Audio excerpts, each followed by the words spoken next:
All right, everybody, we are here. Archives, Grand Finals, Middle Division. We've got Circa 22 facing off against Yummis Doms. I am your main caster. I'm the play-by-play Nemo. You guys know me a little bit, and I'm here with Pino on the chair too. Pino, give me your thoughts about the about this game a little bit. How excited are we? I am so excited about this game. We got Circa 22, the defending champions. Let's go represent Circa 22. Just kidding. no, but I'm excited to watch this. We got Yumi's Dom also. They are phenomenal. I enjoyed every second of watching their games on the best of five in the losers brackets finals. That was amazing. So we got two very amazing teams. We got two teams that also have not faced each other at all throughout this whole entire split. So I am excited to see what they got. Back to you, Nemo. Yeah, man. Honestly, I'm ready. I haven't seen a Circa 22 game yet, so I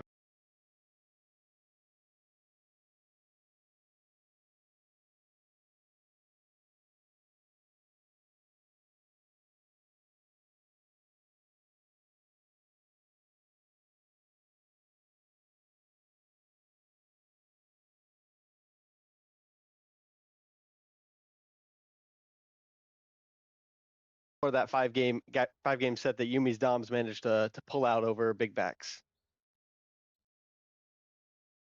Yeah, no, I totally agree. And right now, we are just waiting on the teams to verify that they're ready for draft, and we're going to be going right into first game draft.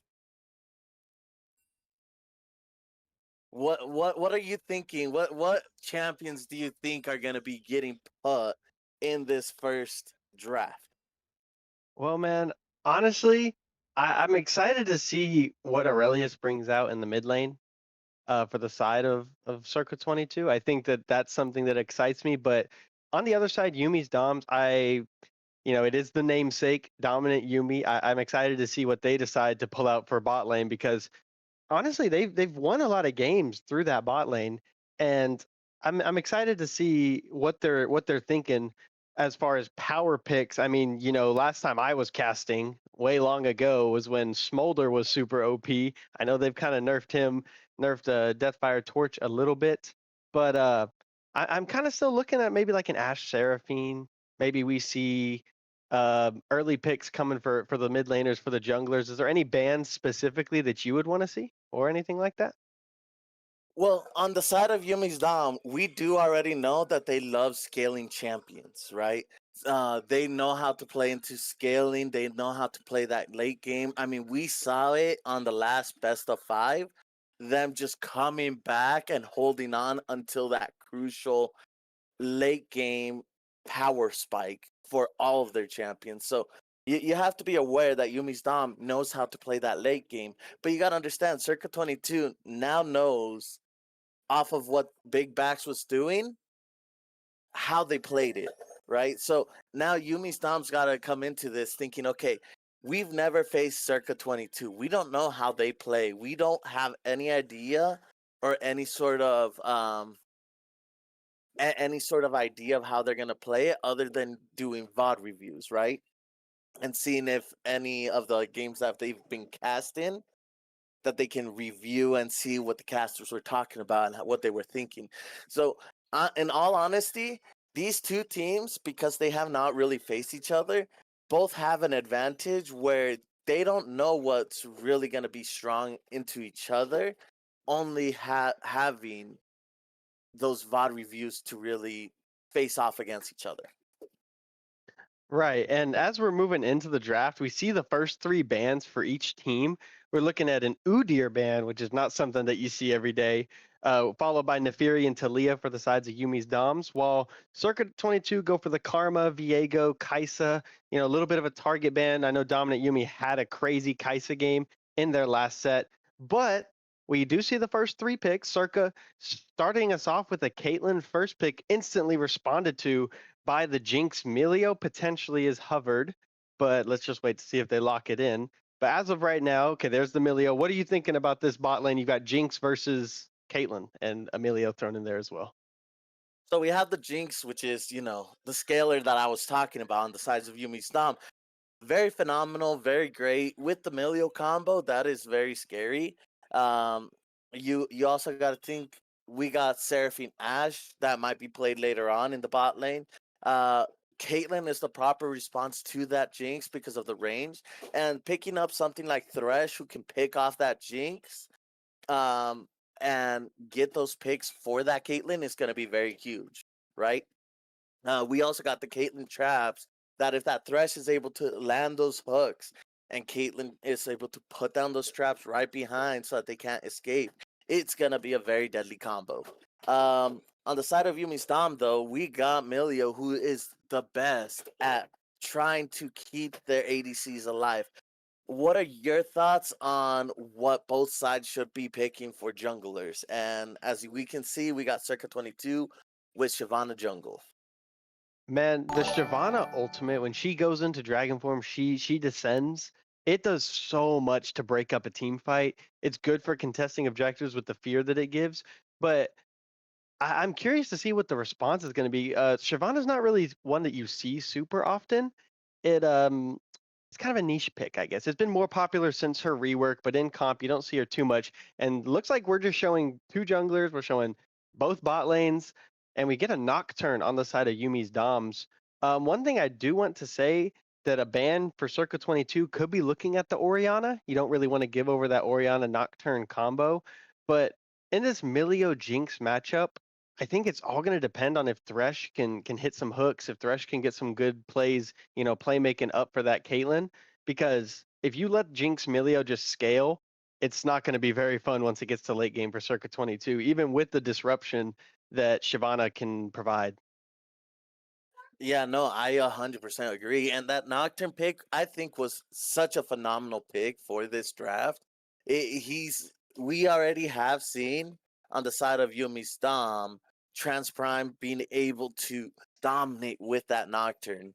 So I am excited to watch this in this game one. But now you got to think, okay, if Jinx and Nocturne are going to be gone game one, what are going to be our next picks for games 2 and 3 if we're going to try and win 3-0 this time around, right? Um, Y- Oriana ban with Mel ban, both great bans. We also got Aurora ban and the Croc ban, which are also really good bans for both sides. Um, After seeing what Yumi Stam is able to do with Oriana Nocturne combo, getting rid of that Oriana was phenomenal. And picking up this Ari on the side of Yumi Stam is great too. It helps be able to get them early and mid game dominance on the side of Yumi Stam, especially if those charms land. What are your thoughts? Yeah, one thing I was going to say, I do really like the bands that Yumi's Doms have had, and one thing I've noticed about them is they've been pretty strong as far as drafting has come along in these playoffs so far. With the bans on, Talia, Nafiri, Aurora, kind of the Mel, but a little bit less, you're kind of taking out some high mobility playmaking mid laners so that Aurelius, he's going to want to have an impact on the map, but it's a little harder to make map rotations when you're playing on a Hui, even though your abilities do reach two towers away whenever you're you're playing that champ. But with the Ari lock so far, I'm loving Yumi's Dom's comp. They're about to round it out with that fifth pick. On the other side, you see the Hui, you see the Scion, so we're just leaving it up to the top laner for Yumi's to see what they want to do. As far as what you're seeing so far, we got 3 seconds on this next pick. I'm gonna put you on the spot as we see Olaf get locked in for the side of Yumi's Dom. So that gives me a perfect leeway, the perfect run into asking you, who do you like for this game one, and who do you think is gonna take the lead in the series? To be honest, I like Circuit 22's comp because you have a traditional front 2 to 3 frontliners.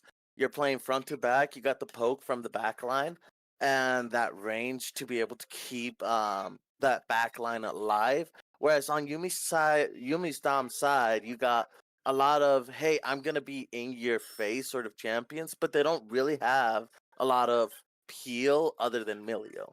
So on Yumi's Dom's side, you have to be careful. Yes, you have the damage, but if that Caitlyn and Hui are able to land all their damage, you're just gonna get exploded. You're gonna not survive with the Y- Jinx Milio Ari combo.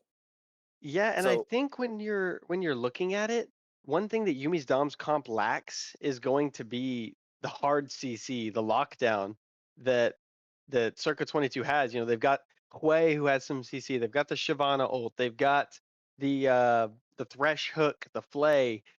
There's a lot of CC, you know, Caitlyn traps too, Scion ult, things that can lock down Yumi's Doms a bit, but I think that if in a messier team fight, which is something that you can see, that Yumi's Dom's comp can kind of come out on top. You know, Jinx gets one reset and then you're just going. So I'm excited to see no, how yeah. these two teams can work it out. Is there anything specific we should be looking at? You know, any specific lanes where the junglers want to do from either side? So right now, what I'm looking at from both teams is Yumi Dom is looking for more skirmishes and picks before any of these fights start with that Nocturne Ari combo.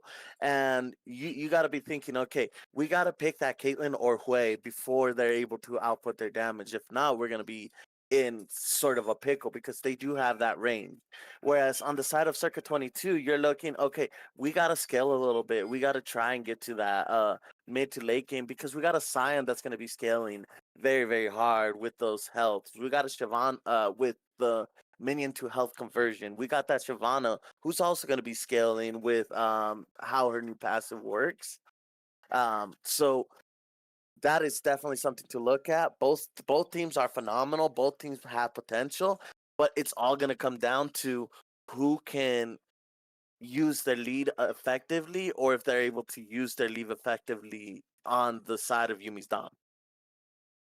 Right. And so with that being said, Game one, Yumi's Dom, Circa 22, Middle Division, Grand Finals. This is the best of five. We don't know if it'll go 5 games. You know, we just hope for a good time.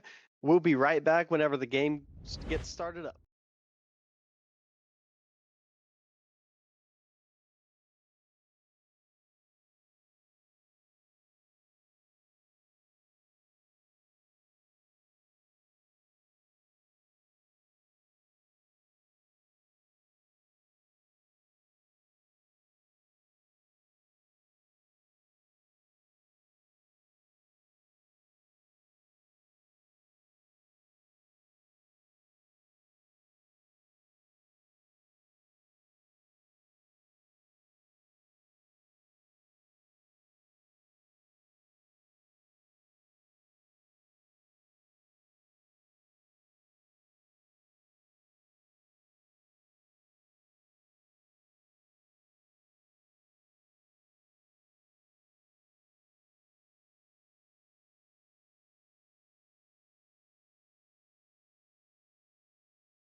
All right, everybody, we are back. Game one, Yumi's Doms versus Circa 22.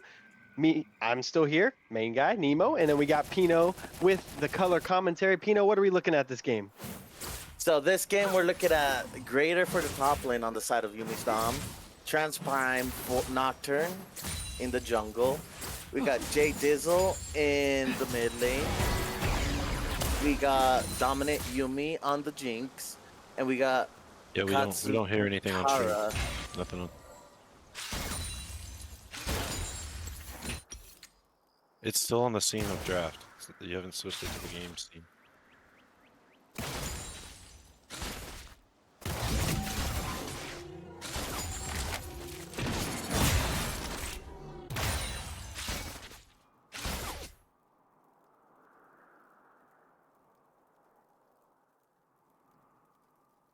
No, you were good. We messed up. Oh, okay. Yeah, we can hear. Okay, perfect. Hello, everybody, and welcome to the first game. It's your guy, Pino and Nemo. Let's start off with the side of Yumi's Dom. We got Greater in the top lane with Olaf. We got Transprime with the Nocturne in the jungle. We got Jay Dizzle with the Ari in the mid lane. We got Dominant Yumi in the bot lane with Jinx. And then we got Kasukura on the Milio in the support. And let's have you, Nemo, speak on the other team. Yeah, man. I mean, on the other side, we got Circa 22, Neon Ghost, and Brylo. We got Neon Ghost on the Scion and Brylo on the Shyvana. Aurelius, the man to watch for Circa 22 in the mid lane. He's piloting the Hui. They did ban a couple of his champs coming into it. In the bot lane, oh, as we see a charm come out from Jay Dizzle, looking like a solo kill already. Flash comes out from both of them. The shield from Hui. He's going to survive. But we've got Techi Tet on the Caitlyn in the bot lane and Chaotic Party on the Thresh. So one thing I did want to ask from you, Pino, what do you feel about Nocturne going Hail of Blades? Is that a thing, or is this some tech that I don't know about?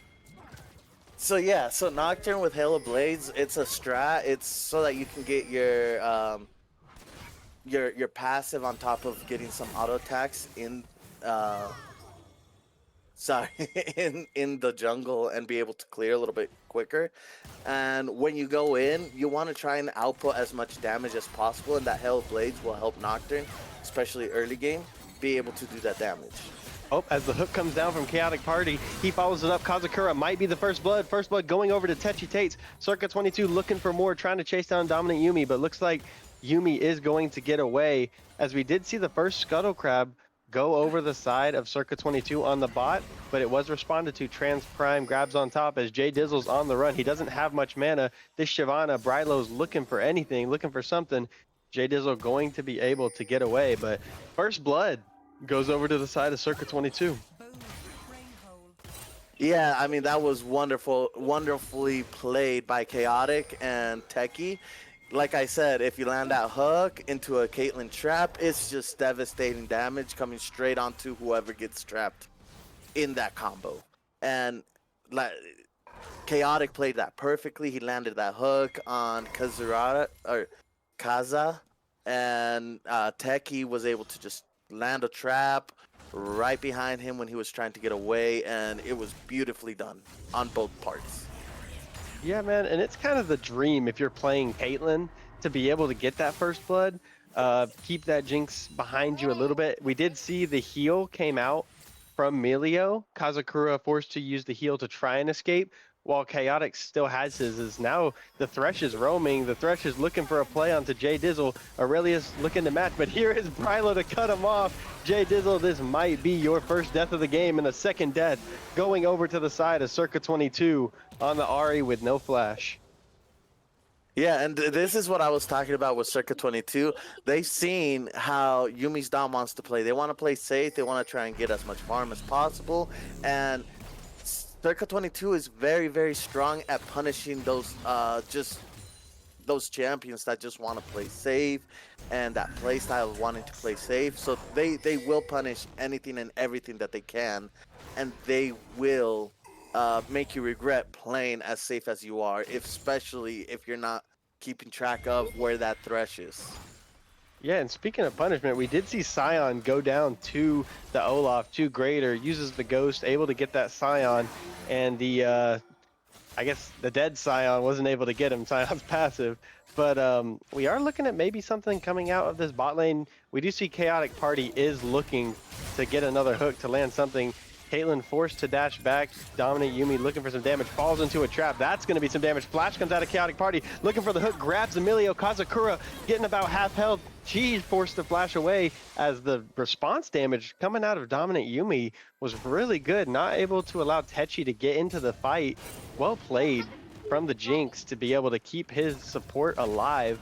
And looks like that might be pushed into a first Drake going over to the side of Circa 22 as Transprime just looking to go towards his top side and grab some camps. No, yeah, I mean they both did wonderful. They both tried and get vision control before that dragon. They both tried and get a pick, and I mean, in all honesty, you got to be thinking, okay, if I'm on the side of Yumi Stomp, we know we're gonna lose this dragon. What can we do to try and offset that?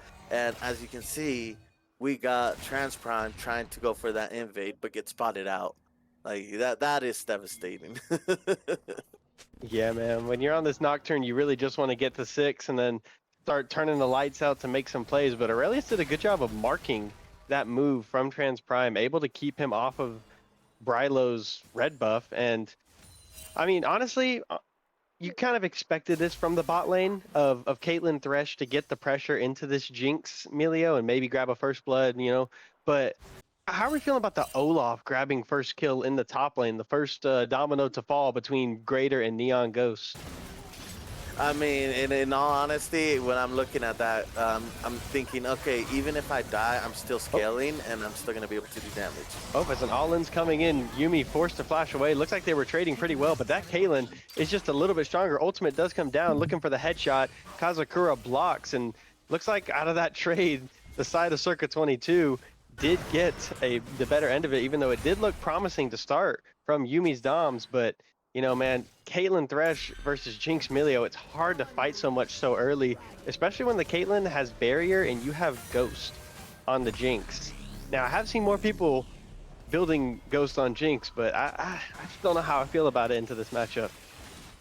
Yeah, no, I 100% agree. I think Barrier is still the more superior spell into Flash Ghost because of the fact that it gives you that extra survivability and the ability to make plays as an AD carry. I think even though Flash Ghost has greater value as the game goes on, early on it doesn't have as much relative value, if that makes sense. Yeah, 100%. In the bot lane, looks like we might have just had a hook come down. Yumi just got back to lane, already down at about a quarter health. The hook came out of Chaotic Party. What a play. Chaotic is having a set so far, and I mean, we're only 8 minutes into game 1, but he's already looking pretty good on these engaged champs. And I mean, it's Emilio, you know, you play the Emilio for the scaling, for the survivability in those team fights, but we are looking at a play looking to be made. Hook, another one comes down from Chaotic, just looking to keep him scared as Brylo is looking to make a play bot, gonna be sitting in the bush. I don't believe he's been spotted by their bot lane, but not looking like too much is going to happen.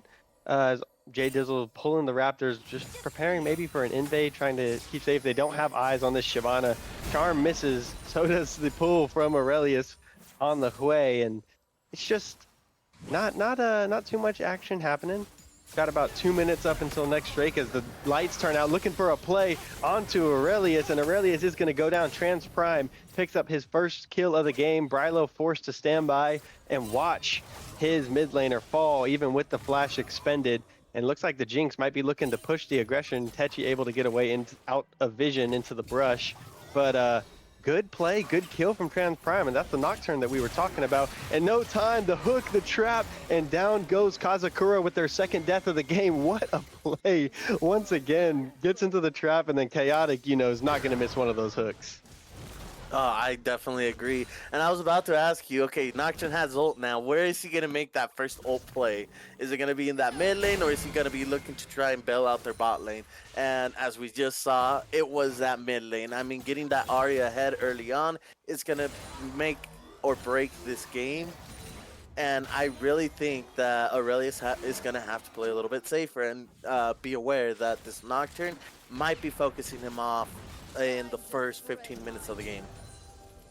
Yeah, and that's the thing when as we see a play potentially coming on, Ragnarok comes down and Olaf might just be dead, but the top lane of Circuit 22 forced to flash away. Brylo picks up the kill onto Greater. Neon Ghost with a great flash to get away. And I apologize for stuttering up a little bit. My words got caught up.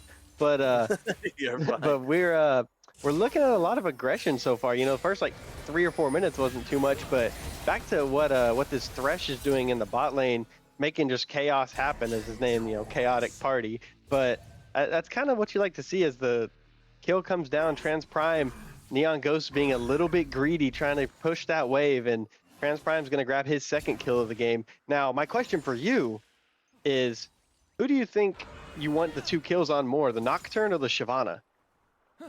Ooh, that is a very good question. And in my opinion, I think Nocturne having 2 kills is going to be very impactful because the sooner that he can get those items to be able to get his ultimate cooldown reduction, the more ults he's going to be able to output in this game. But Shyvana, she can just build her Fury bar and become a menace whenever that Fury bar is up. With that fear, it is very disgusting and something that you got to watch out for, especially when that bar is filled up. So, in all honesty, if I had to pick one or the other, I would have to say Nocturne. That's where you want those two first kills. Yeah, and one thing I do want to say, as we're looking at the darkness coming down, lights turned off, Trans Prime might be looking for a play on this bot lane, not gonna decide to go in, just decides to hold off, while Brylo was looking for something in the mid lane. I'm curious to hear what the comms are on Yummis Doms. I think when the next Drake comes up, we will want to listen to him, but they decided to give the first 2 Drakes. Do you kind of agree with that decision and not trying to press the matter too much?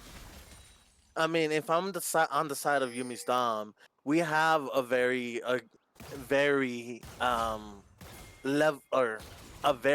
advantageous spot lane for the side of Circa, and so you definitely want to be. Oh, we got to play. It's a double TP coming down from the top laners. Ragnarok comes out of the Olaf, and now Sion just knocks both of the bot laners up. We did see a crazy flash hook come out of Chaotic Party, but they are trying to find something here in this dive, but Brylo's getting low. The damage is coming out of this Olaf. The Thresh goes in, Techitet's on a killing spree, picks up his 3rd kill of the game. He's still going at lethal tempo. Greater on 1 health, able to survive. Dominant Yumi trying to get the top laner out. Not able to, but we might see Ari roam down, kind of thinking about it. Techitet still chasing this Olaf, and it looks like the Caitlyn might live to regret that decision. Going to die.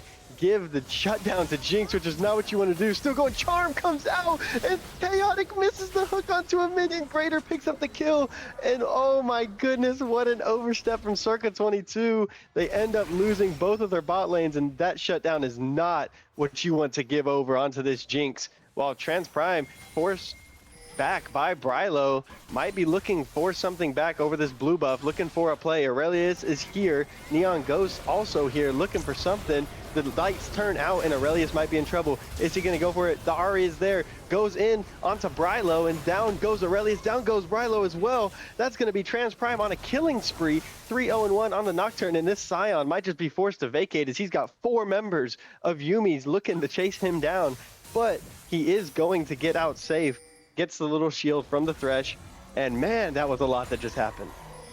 I mean, I agree. That play bot side didn't go the way Circa 22 wanted it, and that invade didn't go in their favor either. I think what Sion did by pushing that blue buff back, it made it so that Nocturne was able to get that blue buff, and it kind of screwed over Shyvana's plan to invade and get that blue buff. Yeah, man, and there's a lot going on. We do have the Herald that is up, And about a minute 45 left on this Drake. We do see some backs coming out from the side of Yummi's Doms. As Dominant Yummi is just getting blasted a little bit down here in the 2v1. Aurelius might be looking down for a move. Is he? Oh, I don't think he got spotted by Trans Prime. This might be a dive in the making, but I think Dominant Yummi kind of senses it coming.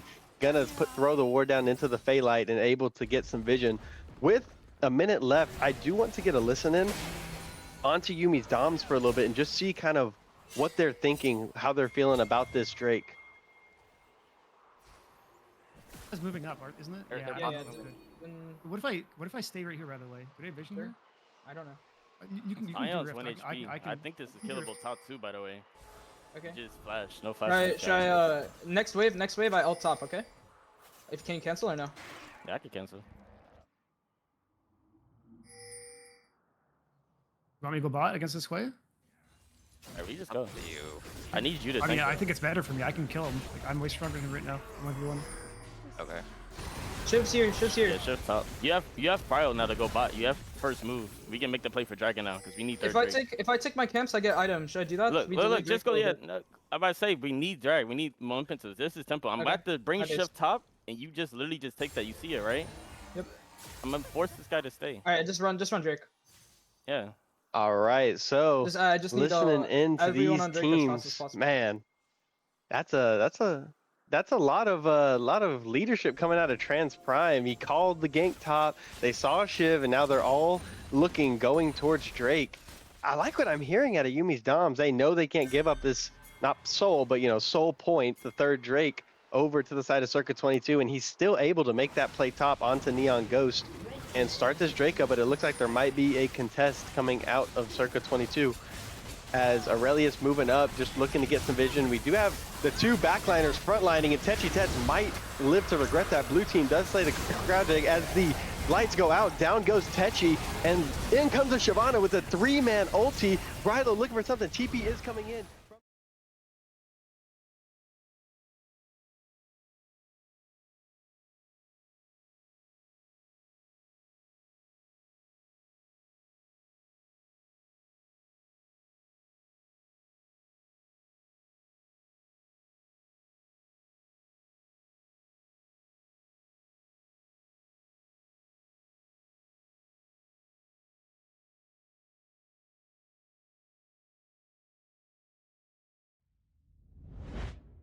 All of their lives, and Aurelius does manage to pick up the Jinx and get a little bit of a shutdown for himself, but Greater is still looking for a play on these wolves. Aurelius trying to get away. Greater still chasing. The Olaf is hurting. He is a little bit fed, gonna miss the axe, and decided it's not worth it with the entire side of C22 coming up. Yeah, no, I agree. I think that was misplayed on the side of Circuit 22. They should have been giving that and instead gone for that Rift Herald so that they could make a play on the map for the next Drake. In all honesty, we do got a priority over in the bot lane for the Scion or for the first turret being down, and Techie Tex and Chaotic need to be watching out how this Nocturne is going to be played. If I also, what I saw there from Techie Tex, I don't think that he should be ever stepping up the way he is stepping up. He needs to give them the proper respect due to the fact that if they get caught up in any point. Oh, as a play is happening mid lane potentially. Oh, it looks like the Jinx did get pulled in a little bit, but Techi Ted's looking low again. But no, I 100% agree with you. If you're the side of Circuit 22, Techi Tets and Aurelius cannot be the two people that are walking into the banana brush looking to get vision or contest for this, as we might see a fight building up for the Rift Herald. Brylo does clear some vision, but it looks like it's good. Sorry to interrupt, but I'll let you get back to it. No, you're fine. And we're looking at Baron being spawned in 19 seconds. And so we got to think, okay, what are we thinking here? What are we going to do? How are we going to play this out? Are we going to be setting up for Baron and trying to do a 20-minute Baron? Are we just going to try and contest it? We also don't know what type of Baron it is. The lights turned out. Looks like Trans Prime decided there was enough, and he's looking for Techi. Techi does go down. Aurelius is soon to follow. Trans Prime dominating 6-0-4, and and looks like Dominant Yumi's looking for a play. That's a lot of damage coming out from this Jinx. And I was literally just going to say, Aurelius hit 2 abilities onto Kazakura and did over half of their health bar. So talk about how strong Aurelius is. Let's talk about how strong this Nocturne is. How are things looking for Circa 22? What are your feelings? What are your thoughts? Right now, I'm thinking, okay, yeah, we know this Nocturne is going straight onto our Caitlyn.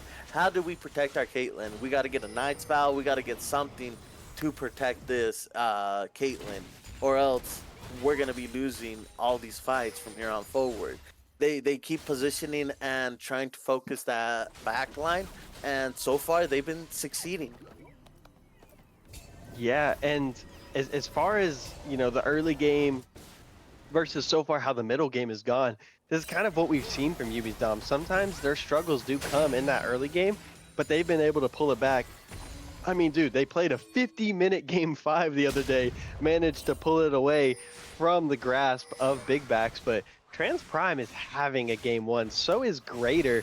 This top side of Yumi's Doms are just doing their thing, and I mean, you've got a Jinx. If you get 1 kill in a team fight, you saw what she did in that last one. She was sprinting around everywhere. She popped the Ghost, and so she was doubly as fast, making me shut my mouth about that Ghost doesn't belong on Jinx, as Brylo might be caught out here, forced to go into the Dragon form, looking for Dominant Yumi. Light turned out for Trans Prime, and look at who he's on. Techi Tets looking to get away with the dash. Thrush Cage comes down. Greater on a rampage, picks up the Caitlyn. Chaotic Party looking to get away. Aurelius finds a Nocturne on the other side, but it's a double kill for Greater. Jinx Rocket comes out. Greater still running forward. CC immune. The Olaf looking for more, looking for the Shyvana. Gonna pick up one. Jay Dizzle grabs Brylo, and they're still on the run.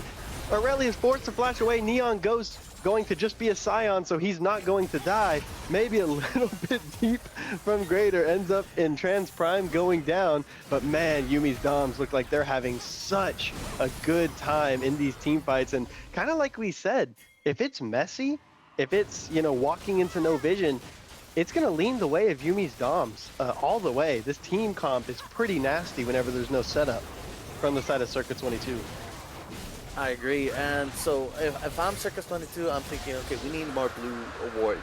We need to be able to spot them before they're able to make any sort of plays. And in all honesty, we know they're gonna they're bringing up the vision line towards us. So we need to push out those lanes and try and get priority, or else we're gonna lose the advantage everywhere we're at.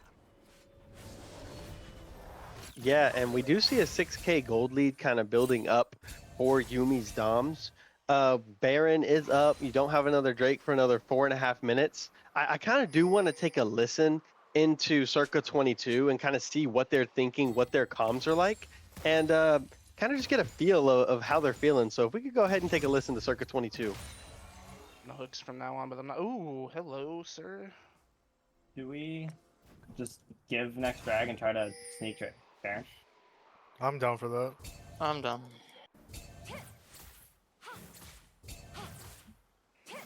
Not very much talking on the side of Circa 22. Looks like they do have a plan, though. They have they're looking like we might see a Baron sneak come out after this next Drake. You know, not for another 4 minutes, but if you're Circa 22, Pino, what are you kind of trying to do about this Nocturne Olaf dive that they've got going? Well, like I said, that's what's scary about Olaf Nocturne. Nocturne turns off the lights, and then Olaf goes in, and then you can't CC the Olaf going onto your backline, and you can't really stop Nocturne from getting onto your backline, and it's just you gotta have the spacing somehow. And so something like a Shurelia, something to speed up your team to be able to get out of these predicaments is gonna be beneficial.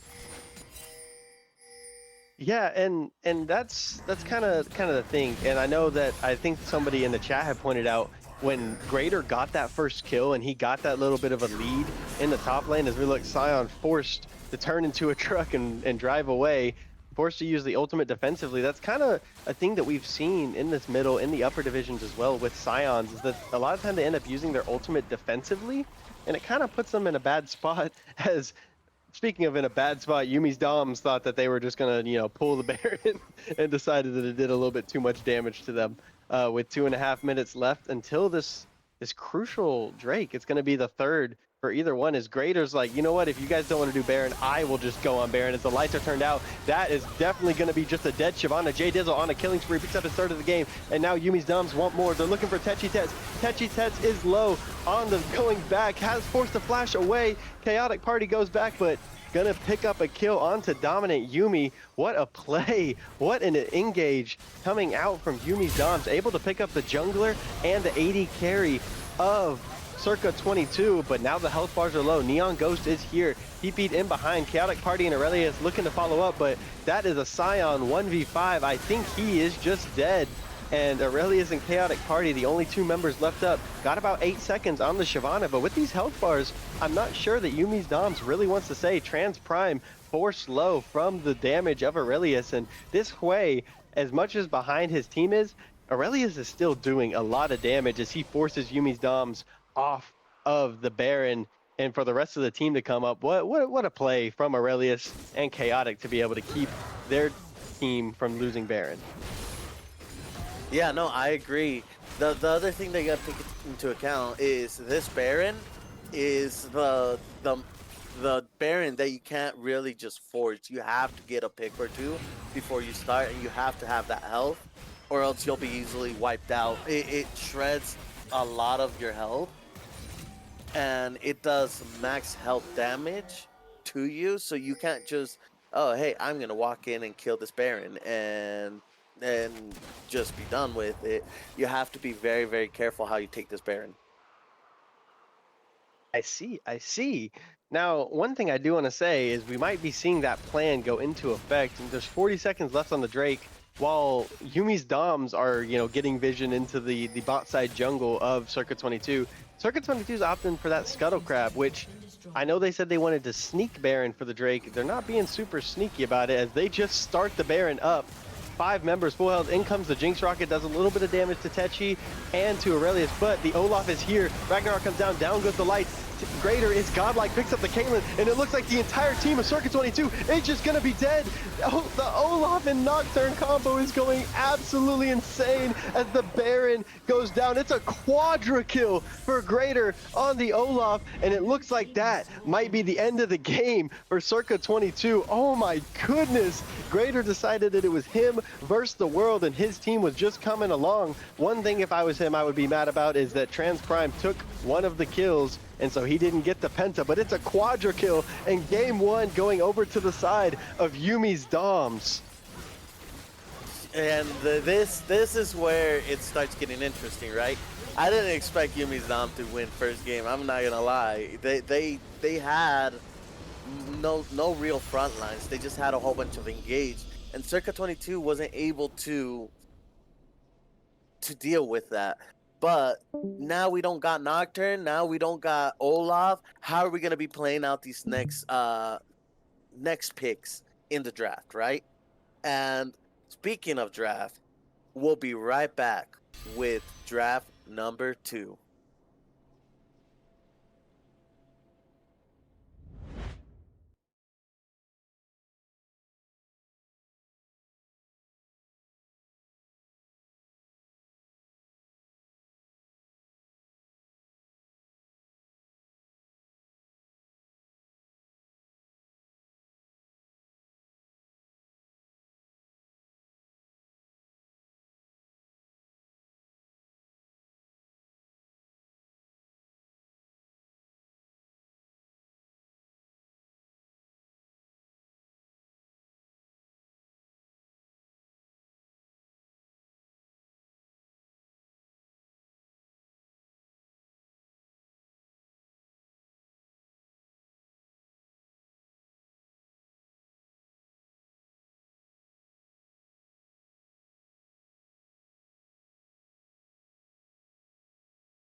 right, everybody.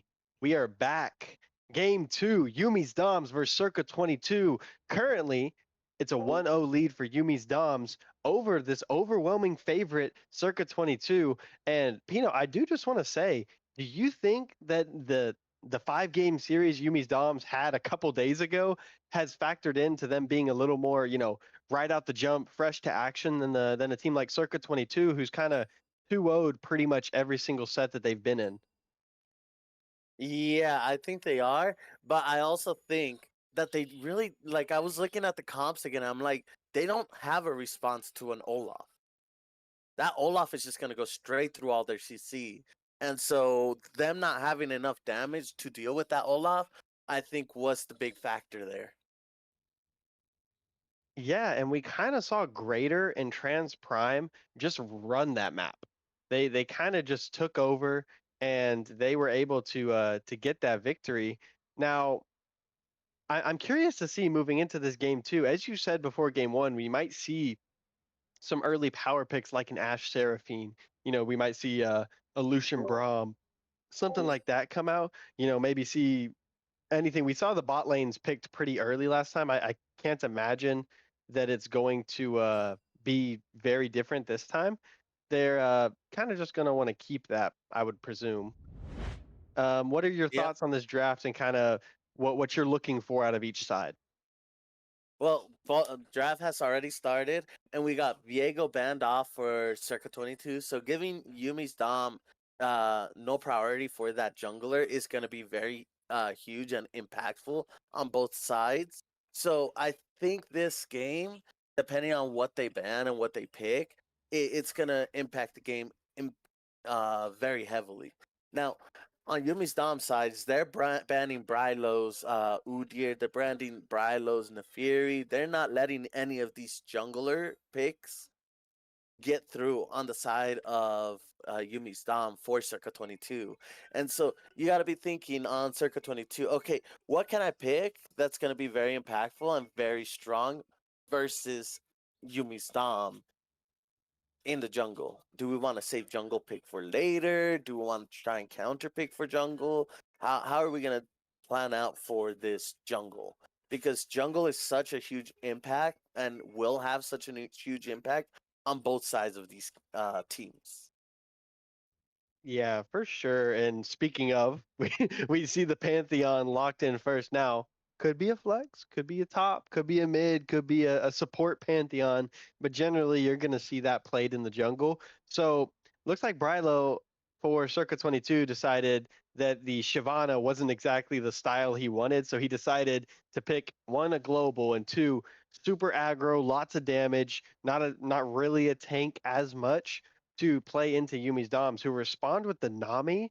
And I mean, I did say Lucian Braum, but you could look at a Lucian Nami. You could look at another power pick to go along with Nami. But what are your thoughts on this Nami champ and kind of like the position she's in out of the support role?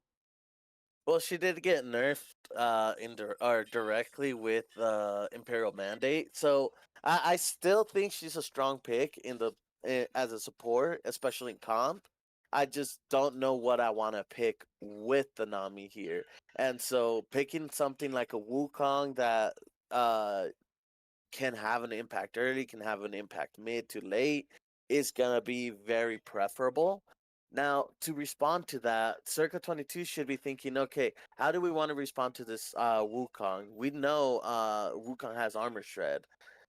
And Zaya Rakan, the lovers in the bot lane on the side of Circa 22, not a bad pickup. What are your thoughts? Yeah, I mean, it's good. We know that Yumi's Doms is probably going to go 80 carry on 3. You just lock a solid bot lane combo, Zaya Rakan, the Pantheon wants to go forward. You've got Zaya who's able to peel for herself. I'm excited. This Nami pick I think will be good into the Pantheon. But as for lane, we've seen two different. Oh, as they don't go 80 carry, they go Orianna. We've seen two different kind of styles come out from these two supports. Second game in a row where the bot lane of Circuit 22 is playing an engaged support while Yumi's Doms, they're opting for that Enchanter. I'm wondering if Kazakura is just mainly an Enchanter player, but the side of Chaotic Party, he's kind of he's sticking with these engaged supports, and I'm excited that hopefully that he keeps doing that. I love watching engaged support gameplay. I don't know about you, but what are we feeling about this Orianna pick and into the Akali ban? Obviously, that's a matchup you never want to play against. Well, this Akali versus Orianna. Orianna loses hard into almost any assassin mid because they can get just right on top of you and there's nothing you can do about it. But knowing Aurelius, he's probably gonna be picking something a little bit more traditional, I should say. I'm not certain though, because I've been proven wrong multiple times. And on the side of Yummi's Dom, they might end up going with Nautilus Smolder here. They did that I think game 2 for versus BigBacks, and it was very effective, even though they did lose early. And having a double scaler here wouldn't be too bad. But like I said, I've been proven wrong before. So Yeah, I mean, I think that if there's the Smolder, so it's gonna be Smolder Nami bot lane. They did ban the Sivir, so I guess the Smolder was the next extra. Smolder Nami is a good lane. I do enjoy watching the Smolder stack. But that's the main thing though. Is this Smolder going to be able to safely get stacks into the Xayah Rakan lane with the Rakan, sending it at him? We're going to be looking a lot at Kazakura and how she's going to be piloting this Nami. But in response, I'm wondering if with the Galio, with the Akali ban, we do see the Aurora picked, who was banned last game away from Aurelius, and this pick is just I personally I this might be a little bit biased. I love Aurora. She's like my second most played champ ever. So I'm a big fan of this champ. She's super mobile. She does a crap ton of damage as the game goes on, and I think that she's going to be a perfect response into this Orianna. now, if you're blinding topside here on Circuit 22, you usually go with an Ornn pick. There's no way it's not going to be an Ornn pick. Called it. All right. It's a perfect response to Nasus. It's a perfect response to pretty much any top laner right now. And I know Neon is very phenomenal on this Ornn. So this is going to be a game where you're going to want to watch top lane. And Heimer into the Ornn to punish the no range Ornn. Interesting pick.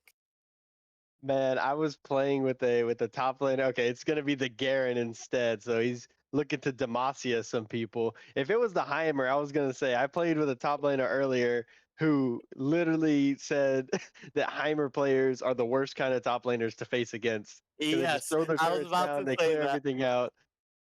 But looking at these two team comps, we've got the Garen, we've got the Wukong Orianna, which is a strong mid combo along with Smolder Nami, good scaling, versus this, Ornn, more typical comp. You've got Ornn, Pantheon, the Aurora, and then Xayah Rakan. Who are you kind of liking in this matchup, and what are we supposed to be looking for from both teams?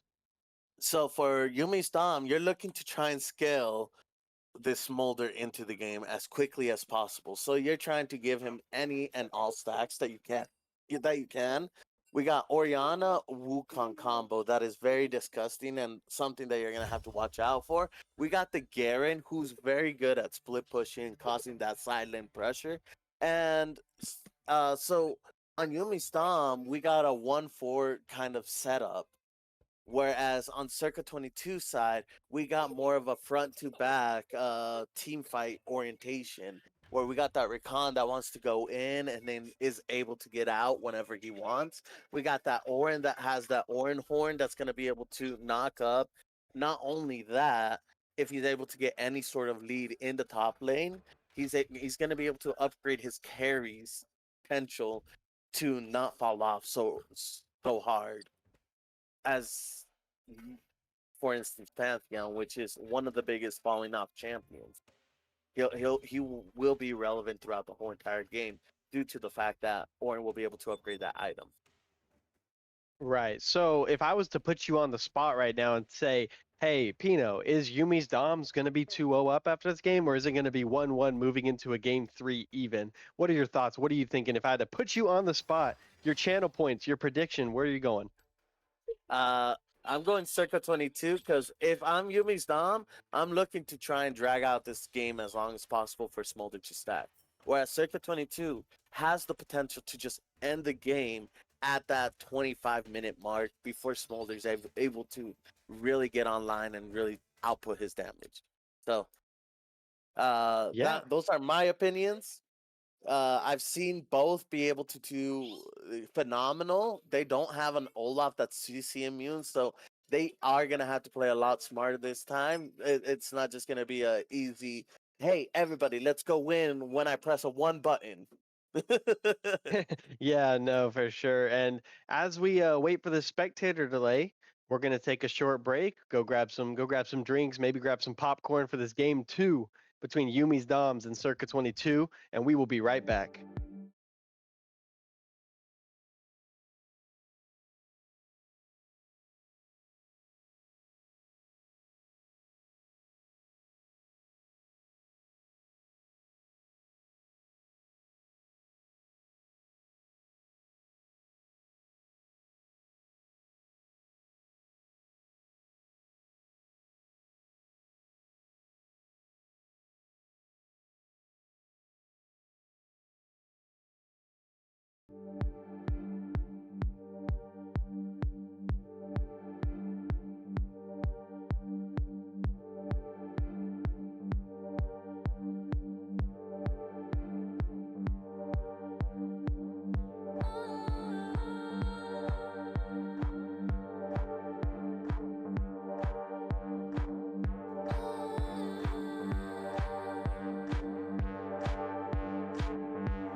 To hold our heads up high and beat the drum to what we love.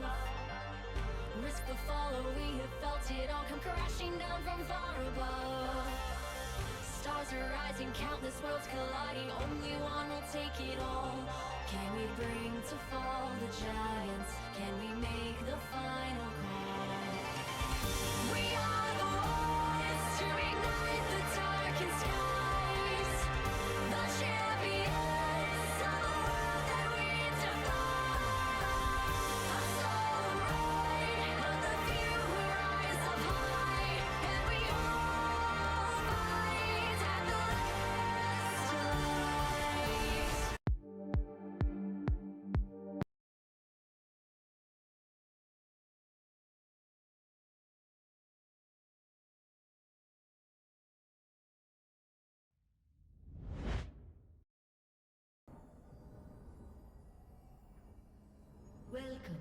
All right, everybody, we are back.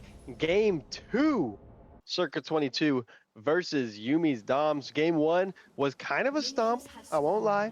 Yumi's Doms does have the lead in the series 1-0. I'm still your host, Nemo. We're here with Pino on the side, on the color commentary. Pino, what are we looking at for this game so far? So we got Greater in the top lane. We got with Garen. We got Transprime with Wukong in the jungle. We got Jay Dizzle with Orianna in the mid lane. We got Dominate Yumi with Smolder. and we got Kazukara with Nami in the bot lane.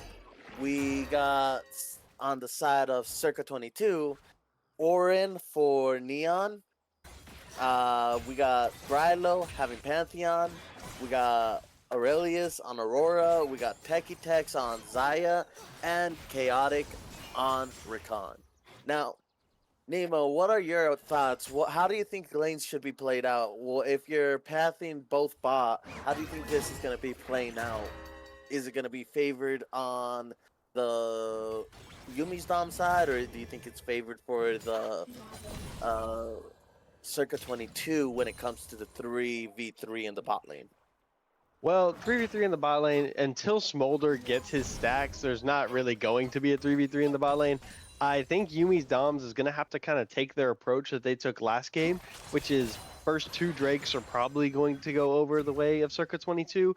You know, you never know, things can happen where things get taken, but with a Smolder in your ADC role, you're not really going to be looking to fight too much, especially around Drakes. You know, obviously you get more stacks when you're in fights, but you're probably just going to be losing them if you're on the side of Yumi's Doms. So playing through the bot lane for Circa 22 and the advantages they can get, because I think the mid lane is pretty even in regards to Aurora versus Orianna.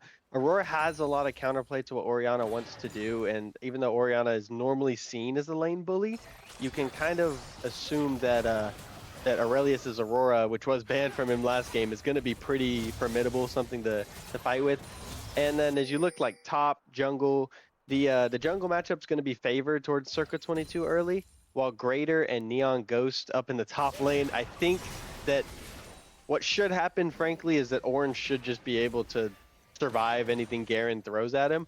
But if you give the Garen time to, you know, free scale, I'd be kind of worried if I'm on the side of Circa 22 about that, especially because he will become such a side lane demon. As we see once again, the bottom scuttle goes over to the side of Circa 22. Same as last game, is Dominant Yumi looking for a trade, but as you can see, Techie Tex is doing a lot more damage to both of the bot laners of Yumi's Doms than they were doing to him. As we look, Brylo's looking to make a play. Level 3 gank from the Pantheon, flash stun. Jay Dizzle flashes away, gives himself the shield as Orianna. Aurelius doesn't have mana to be able to follow up. Trans Prime there to match, and Jay Dizzle going to get out, forced to flash. But in return, Brylo had to flash as well, and that top scuttle is still up, is what looks like Trans Prime's heading up to. Yeah, no, I agree. That was a great gank from Brylo. That was good counter gank from Trans Prime. I mean, these junglers are doing phenomenal work on both sides. They're in sync with each other. They're testing each other's capabilities. I mean, all in all, I think it's very, very great how both teams are playing this out right now.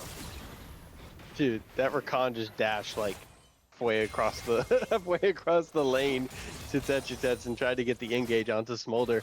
I thought they might have been overstepping a little bit, but turns out not really. So what do you know about this top lane matchup as a top lane main yourself? What are we kind of looking for from the Garen and the Ornn? So Garen is trying to punish any mistake that Orin does. He is supposed to be prioritized in having more farm than this Orin. And if Orin does not respect this Garen is just going to run him down. And all in all, though, if Orin is able to get his triple brittle combo off on that Garen, that's going to be a dead Garen. Yeah, as we look, Trans Prime might be looking to make a play in the mid lane.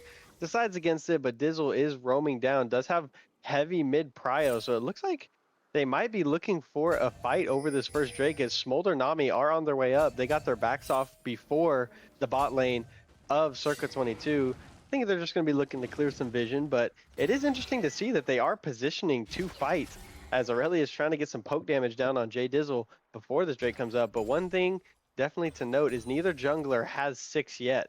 So they're going to be wanting to look for that, especially if you're Wukong. You want to look for 6 before you really try to take any fights. I agree. And if I am Brylo, I'm also trying to get to level 6 so that way I can impact either mid or bot lane.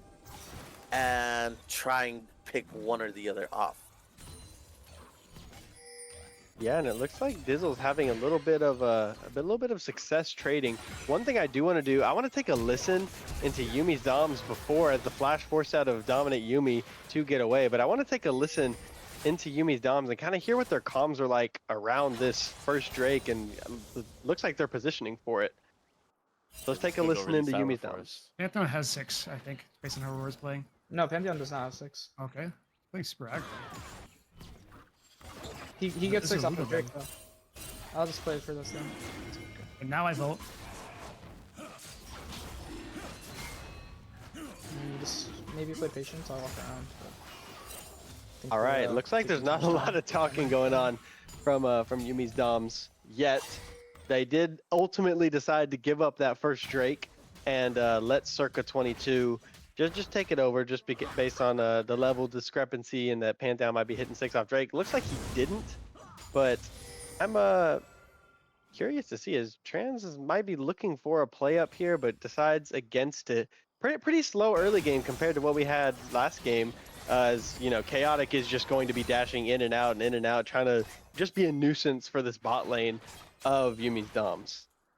I agree. And so if I am C22, we don't want this slow-paced game to happen very much longer, because we're going to want this Smolder to stay as far behind as possible.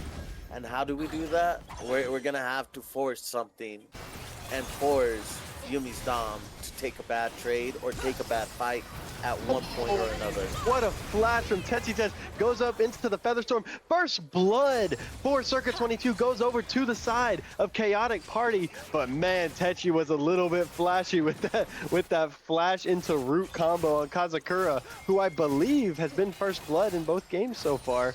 So this bot lane of Circa 22 looking to make some plays, as the dash in from Chaotic Party going to be avoided by dominant Yumi. Been pretty good with the spacing, as Aurelius grabs the kill with the help of Brylo in the mid lane. Gonna be able to put Jay Dizzle down with the first death of the game in mid. And once again, this Pantheon has looked pretty aggressive.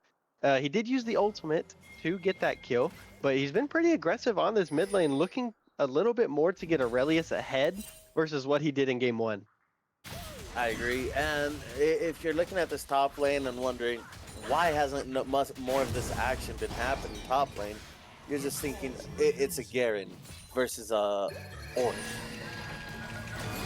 Yeah, as we see the Ornhorn comes down, flash, force out a Greater, but in comes Brylo with the root. Is Greater going to fall? Goes into spinny circles, and he's just gonna die. You get points for style, but you don't get to live any longer. Down goes the Garen, 0-1-0 for Greater, and Circa 22 is looking pretty good so far. Brylo with his second assist of the game, and now that is gonna be 2 grubs over to the side of Yumi's Doms. Looks like Trans decides that just 2 is okay, and he's going to back off as dominant Yumi's no mana and pretty low health, forced to back off from the lane. He just focused on those stacks, as we might be looking at something happening mid lane. Trans Prime looking to make a play after the Void Grub goes down, but Pantheon is there. He goes down onto Brylo, who is a little bit tankier for just the Wukong damage. He's about half health. Gonna get knocked up again. Never mind. Trans Prime is just gonna pick up basically just a solo kill onto Brylo in his own jungle. He might have gotten a grub for his team, but he's gonna lose his life for it. First kill of the game goes over for Trans Prime, and that's not something you want to see if you're Brylo, after remember what happened on that Nocturne game. I agree, and I think it was due to the fact that Brylo didn't end up recalling. He'd been on the map out for too long, so his tempo was behind. And, oh my gosh, Aurelius again grabs Jay Dizzle, second kill of the game, and we see why this champ gets banned away from Aurelius. Nami Bubble is going to miss from Kazakura, but 2-0 for the Aurora is, man, Circa 22 just looks like a completely different team this game than they did in game 1. I agree, and you gotta realize, Neon with a tank topside, especially versus something that's not an Olaf, is something that's gonna be very scary, because Olaf is just one of those champions that if you're trying to play a tank top lane, it's so hard to play into. You need damage into that matchup. You need to be able to abuse the fact that he can't keep up with you. So with something like Darius or something like Singe, and this Garen Orin matchup, it's really Orin favored, especially if you're just able to neutralize the lane for as long as possible.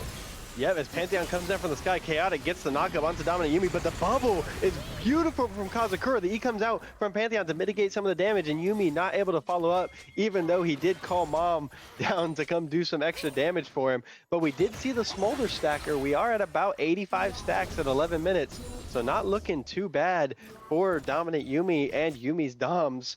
And gotta be a feels-good moment for the bot lane. Great play from Kazakura, who has kind of gotten caught out in this series, but she made a great play. The flash shockwave comes from Jay Dizzle. Aurelius goes in between worlds, gonna be able to get away on this Aurora. Oh, but the Wukong ultimate comes in, Cyclone knocks him up. Jay Dizzle picks up the kill back onto Aurelius, who did not have flash to get away. Does have TP though, but that might be the second Drake going over to the side of Yumi's Doms, but Chaotic Party has something to say about that. Just gonna do some damage, ignites Wukong, but he's going to die in return for that ignite. Trans Prime picks up his second of the game, just telling that Rakan, you just can't do that. You can't be there.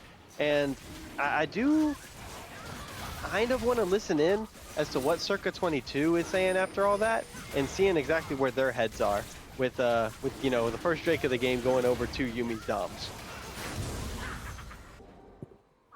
Dude, I don't know how that shit didn't trigger. No flash.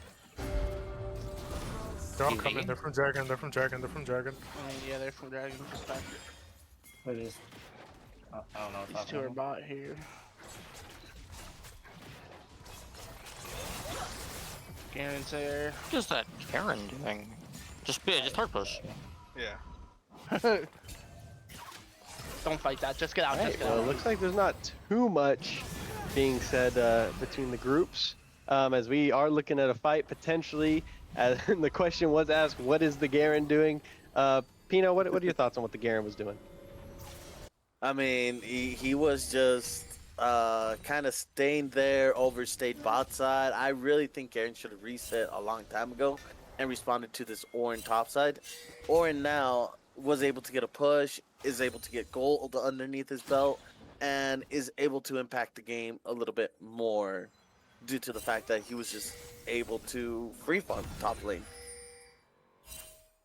Yeah, and we are looking at both junglers once again hovering this mid lane. It looks like they know this is where the bread and butter matchup is, because you're not really going to be ganking a Smolder early. And Garen into Ornn is a rough gank, I feel, as well. So just trying to focus. Looks like so far the CS lead has, for the most part, gone over to the side of Circa 22, but Yumi's Doms is still looking to put up a good fight, and you do see the lead coming out in top lane from Garen in CS. But what are is this kind of how you expected the early game to go, these matchups?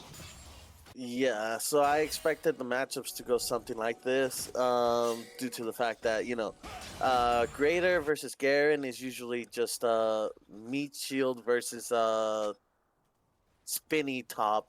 I hate Garen, so that's why I call him spinny top. Yeah, as we do see the fight coming down, Neon goes maybe looking for something. The Ornhorn is down. You do see, oh, the flash is beautiful from Greater. Aurelius was looking to make a move up, and Pantheon comes soaring in from the sky, grabs the stun, forced to go into the E to avoid the tower damage. In between worlds comes out from Aurelius, gonna try and do some damage, gonna take 2 tower shots, almost falls, and the 3v1 almost goes the way of Greater as the knockup comes up from Chaotic Party, able to force the Wukong back, who did have the clone. I thought it was a triple knockup. It was just the 2 clones, and I believe Kazakura got knocked up as well. But there might be a dive brewing as Orianna is here. Is Aurelius going to come down the cover? Does not look like it, but there is a dive brewing for the side of Yumi's Doms. That's a lot of damage from Dominant Yumi as Chaotic Party goes dashing in. It's back to Techitets, and looks like Trans Prime's valuing this Gromp a little more than he's valuing the dive. Out comes the Nami wave. Oh, and they are just both going to fall. Techitets does grab one back. Smolder goes down, and that is a pretty actually well-played dive from the bot lane of of Circuit 22, and Aurelius is here. Brylo's here too, gonna hit the stun, knocked up by the Nami bubble. Trans Prime going into the Cyclone, forced away. Aurelius and Brylo on the chase. Aurelius trying to get into range to hit anything, but not able to. And honestly, trading 2 for 2 when there was a 4v2 is pretty good, as Techi's showing a little bit of mechanical grace on this Xayah, able to pick up dominant Yumi, and J Dizzle falls to, I believe it was the Rakan who picked it up. Yep.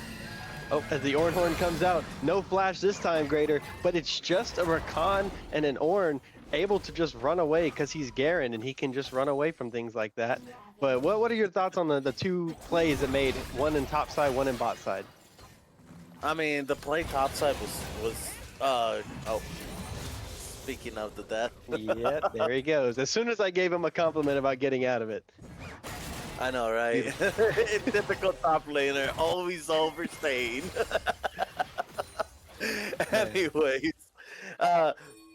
both plays were very great. I like the fact that they coordinated Brylo, Aurelius, and Neon to try and make a play on that Garen, making him use pretty much everything to get out of there. And then on the side of C22, them trying to just survive that dive was wonderful. They did everything they could to try and survive and stay alive there, and I think they did great.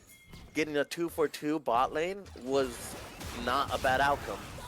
Oh man, and Techi almost falls to the bot lane of dominant Yumi and Kazakura, but Brylo is here. 2 TPs coming in from both top laners. It is going to be a 4v3, but looks like nothing's gonna happen as Techi is on 1 HP, going to survive. This Greater is here trying to spin his way to win, not really going to find anything, but it looks like that's gonna be the second Drake of the game going over to Yumi's Doms. Chaotic is here, but what can a lone Rakan do without his Xayah, as Techi Tets is forced to back.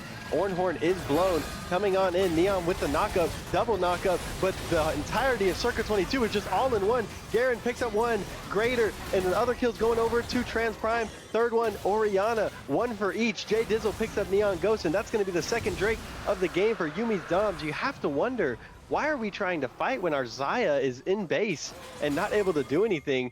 Techi got kind of poked out really hard in that 1v2 earlier, forced to back, and then I guess the team just decided that it was time to fight anyways, even without your AD carry there. Yeah, no, I agree. I mean, at this point in the game, I'm just like thinking, okay, we got to figure out how to deal with this Garen problem. Who are we going to send versus him? How are we going to deal with him, right? He is outputting a lot of damage, and he's just able to be in front of everybody and shred everybody. How do we space him? How do we pick him? We got to do something. Yeah, man, and the craziest part is that was his first kill of the game, and he's been doing this much. As here he is again, gets stunned, but he's not going to take any damage on it. The silence comes out. Chaotic Party is going to fall. Greater, being a spin to win kind of player, grabs his second of the game. The knockup comes out of Neon Ghost, but they are just on the run. Yumi's Doms have taken complete control of this game too, and Aurelius trying to have something to say about it, forced back by the ball of J Dizzle. Orianna not allowing that Aurora to get into the fight. And man, laning phase looks really good for Circuit 22. They got out to a 3 kill, you know, almost like 500-600 gold lead really early, and now it's just kind of falling apart once again. Yeah, no, I agree. It's sad to see it happen not only once but twice, and I think what's happening is this top lane is just it's a hard point for them. Yeah, man, and that's not something you want to see as Aurelius goes in between worlds with Pantheon coming over the top. The stun does come out. J Dizzle is going to fall to Aurelius. 2 ults expended, but it's got to be, it feels good to get another kill onto Aurelius as the Wukong goes clone, going over, looking, goes into the Cyclone, looking for Aurelius, but it's just you and your Nami gonna be able to pick up the kill onto Aurelius. Aurelius 1 health, flash comes out of Trans Prime, grabs the kill on the tide away from Nami, knocks up Brylo, into the bubble. What a knockup. Trans Prime looking for another one, going to be able to grab one, gives him a little thumbs up on the way up, but actually that one went the way of Kazakura, who picks up her second of the game. And what a move once again from the Wukong, able to respond to the kill onto J Dizzle and grab a double kill of their own for Yumi's Doms, while Neon is up here hitting his tower. Like you said earlier, the Ornn loves his plates. Yeah, no, I agree. And you got to take into account right now, Orin is a level up on this Garen. He just got level 14. You're seeing your team starting to fall off in two particular spots.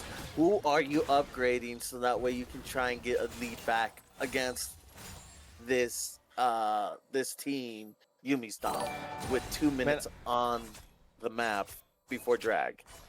I think it has to be the Xayah. I mean, honestly, Techi, other than a 4-man dive under turret, has been their best player so far this series. So I think that's who you're going to be wanting to look at. But I'm just nervous because we're 21 minutes in.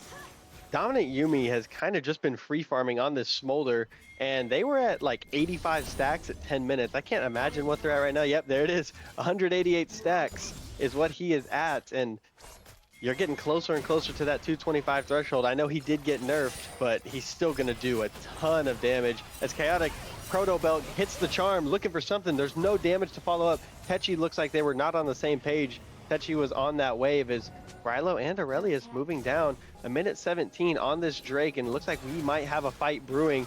Brylo looking for something. The flash comes in from Chaotic, gonna miss the knockup. Able to get away before Nami Bubble hit. Trans Prime looking for more. Cyclone goes in. Techi's head pulls back, goes up into the Featherstorm. In between worlds comes on. Tidal wave over the top. Nobody is dead yet, but I think that's about to change as Brylo is the first casualty of this team fight. Falls down to J Dizzle's Oriana, and the flash Cyclone comes out. Chaotic gonna fall to Greater, and Aurelius is on the run. They are trying to just get away. Circa 22 forced to lick their wounds, and I think Kazakura almost falls to the turret damage.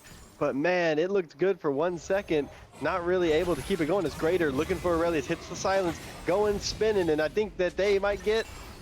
It's not up right now. I was ready for Demacian Justice to rain over the top, but it was not up. I was excited to hear the Demacia, and down goes Aurelius, but that's just going to be another Drake over to the side of Yumi's Doms as the team fight absolutely goes crazy for them. Yeah, no, I agree. That was disgusting on the side of Greater. Greater just flashing in and doing all that damage overall. It's just disgusting. And we got Orin with the second upgrade. So who are you upgrading this time around other than that Xayah?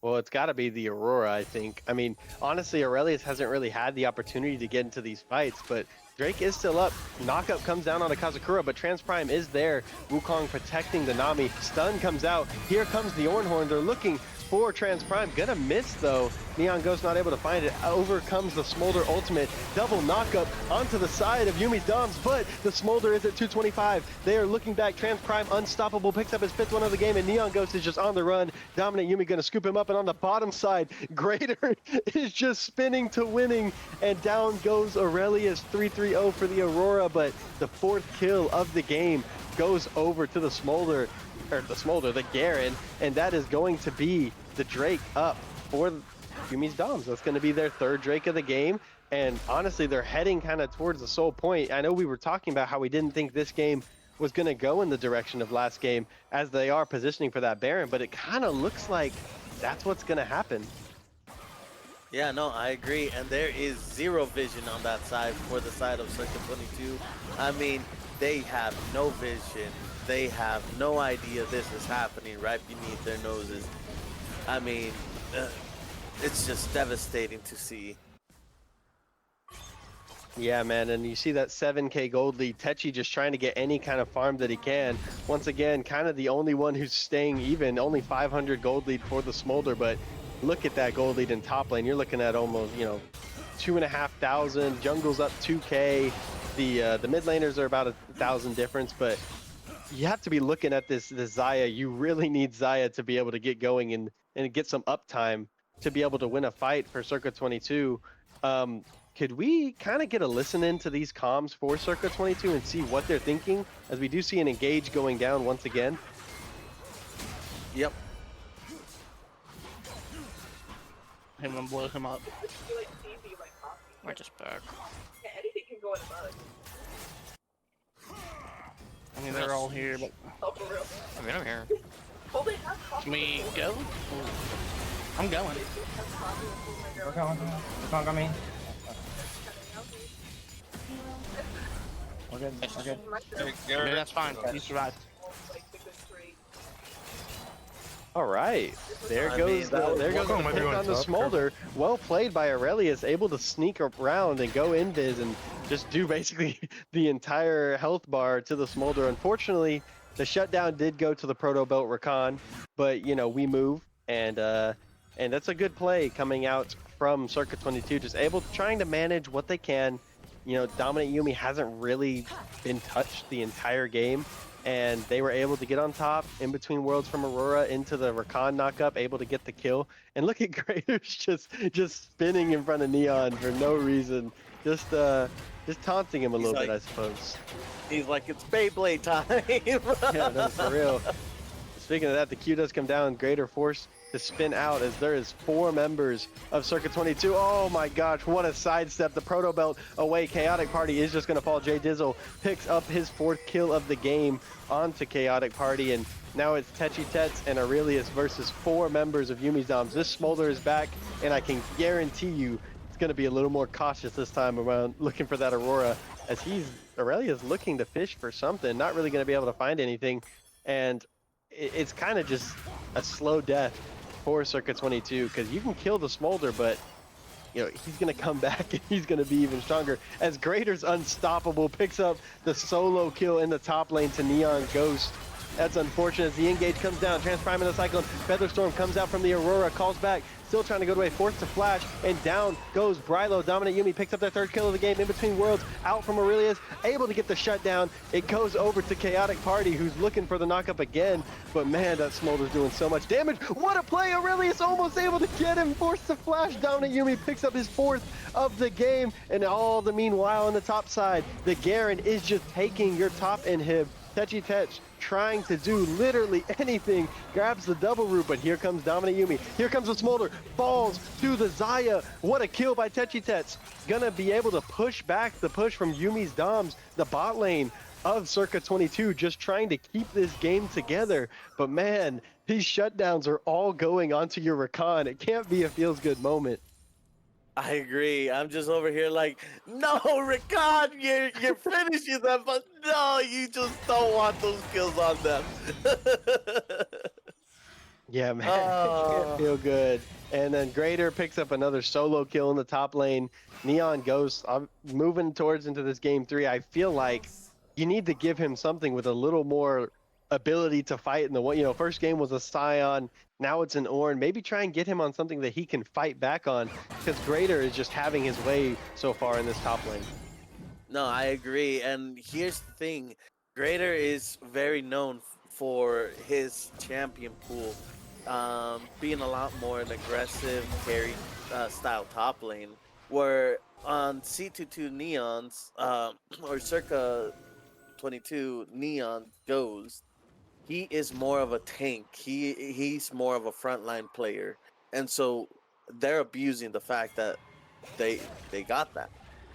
Oh, as we see a collapse coming down, Greater is here, goes spinning. Yumi coming in, looking for more damage. Tidal Wave knocks up Brylo. Brylo just gets deleted. The health bar. Dominant Yumi picks up the kill on the Techi Tets. Down goes Brylo to Transprime, but the Ornn is here, and the Ornn is about to go down. Greater flashes over to follow the flash from Neon Ghost, and here comes the Cyclone from Wukong. That Ornn is dying kind of slow. Yumi in mid lane almost falls to Aurelius once again, but Neon is just wasting time trying to keep them from ending, and he's doing a pretty good job actually. 2 members stayed with. Transprime gets the kill onto the top laner of Circuit 22.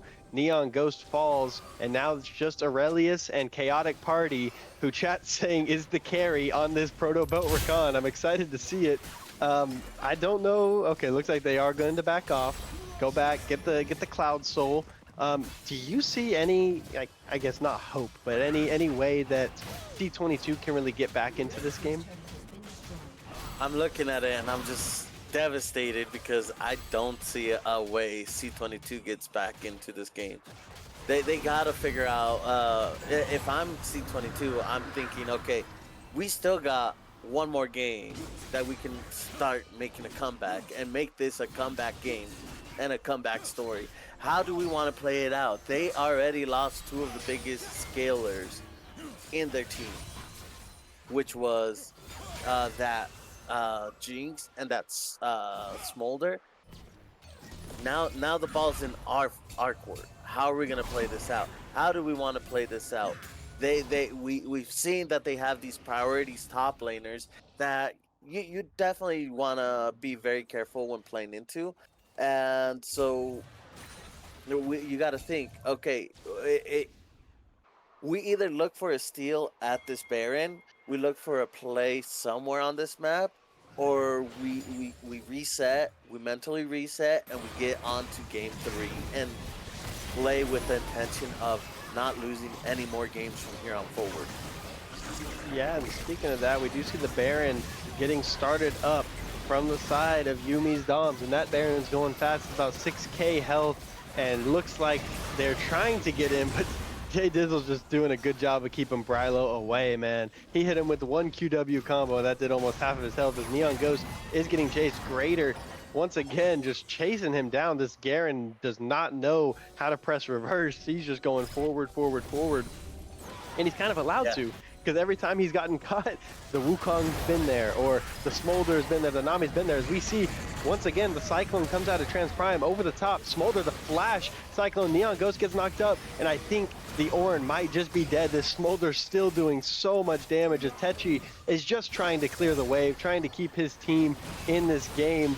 And that's 5 members is over the top. Brylo comes in, Shockwave into Tidal Wave in between Worlds from Aurelius. Down goes the Pantheon and down goes the Aurora, and then there's just 2 members left. Techi shoots the Featherstorm. Greater still chasing, trying to do as much as he can. Techi picks up the kill onto the Garen, but that's going to be game 2 over to the side of Yummi's Doms once again in dominant fashion out of Yummi's Doms. And man, things are looking pretty bleak for C22, but moving into this game 3, hopefully they can get it a bit more together.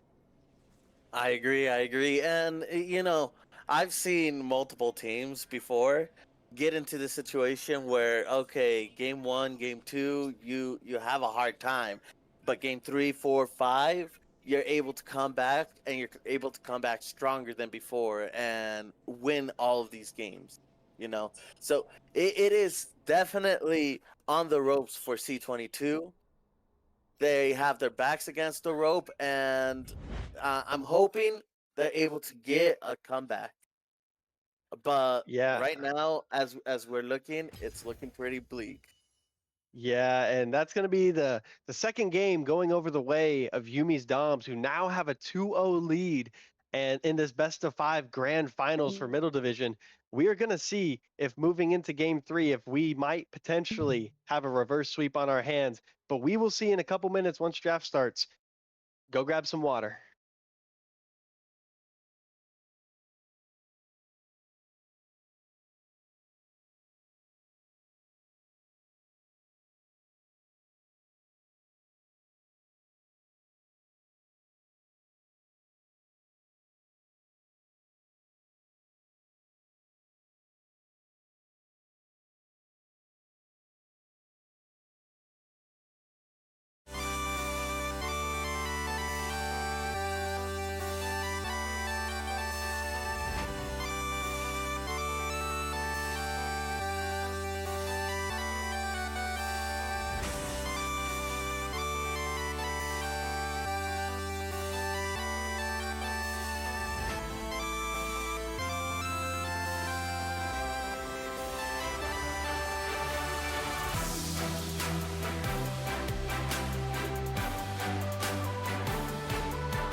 The era of metal has begun. And metal shall prevail. For we know what they have done. 5 legends of our realm who sought.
Alrighty, everybody, we are back. Game 3, Yummis Doms, circa 22. Right now, Yummis Doms is up 2-0 as we get into this draft. I'm still your host, Nemo. We still got Pino on the color commentary. We got T-Rex on the production. We're feeling good. Pino, as the resident circa 22 member, how are you feeling after these first 2 games? I still think that they got something hidden up their sleeves, cause that's a typical and play. Our team captain is the team representative, I should say. I see. And we already do see a switch up of the bans from circa 22. They didn't ban the Kaisa this time. They banned Lulu. I'm supposing just because they want to get another enchanter out away from Kazakura, who is mainly an enchanter player. As for Yumi's Doms, they kept the same exact bans once again. We do see a Tristana ban or Tristana pick for Yumi's Doms responded instantly by a Yasuo Nautilus. Now, my question for you, is this a Yasuo ADC? I don't think it's a Yasuo ADC, but I've been proven wrong before, so I mean, to be 100% honest, I haven't been a big part of Circa 22 tournament team, because we do have a tournament team.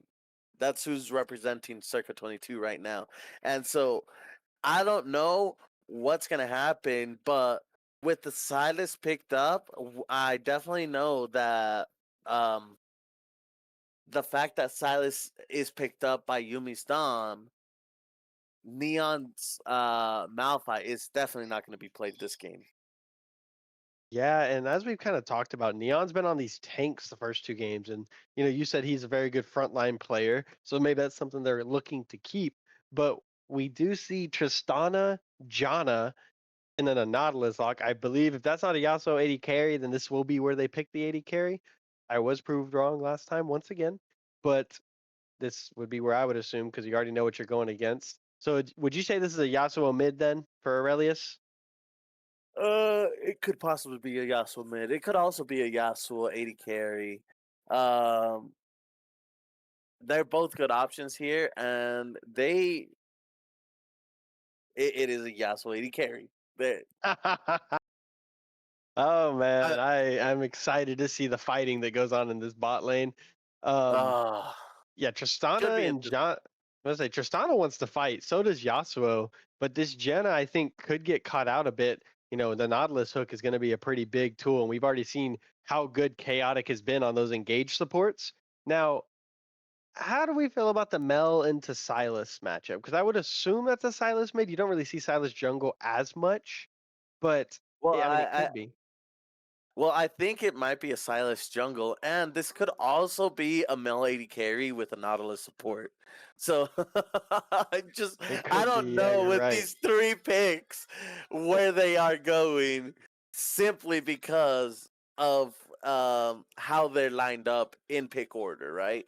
So on Circa 22, you got a Yasuo. You got to think, okay, what do I want to pick here that is gonna instigate that Yasuo to be able to carry, right?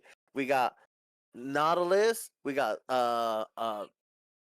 something like a Zac that would be great here. We got a Rek'Sai that would be great here. Anything with a knockup in the jungle is gonna help Circa 22 get ahead, Yeah, right? yeah, and I think that the Silas pick was to try, like you said, to keep the Malphite out because Malphite ult into a Yasuo combo is pretty absolutely disgusting.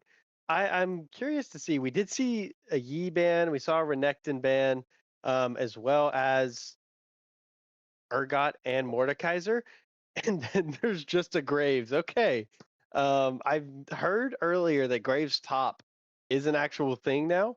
Um, what are our thoughts on this Graves pick and honestly this Circa 22 comp overall?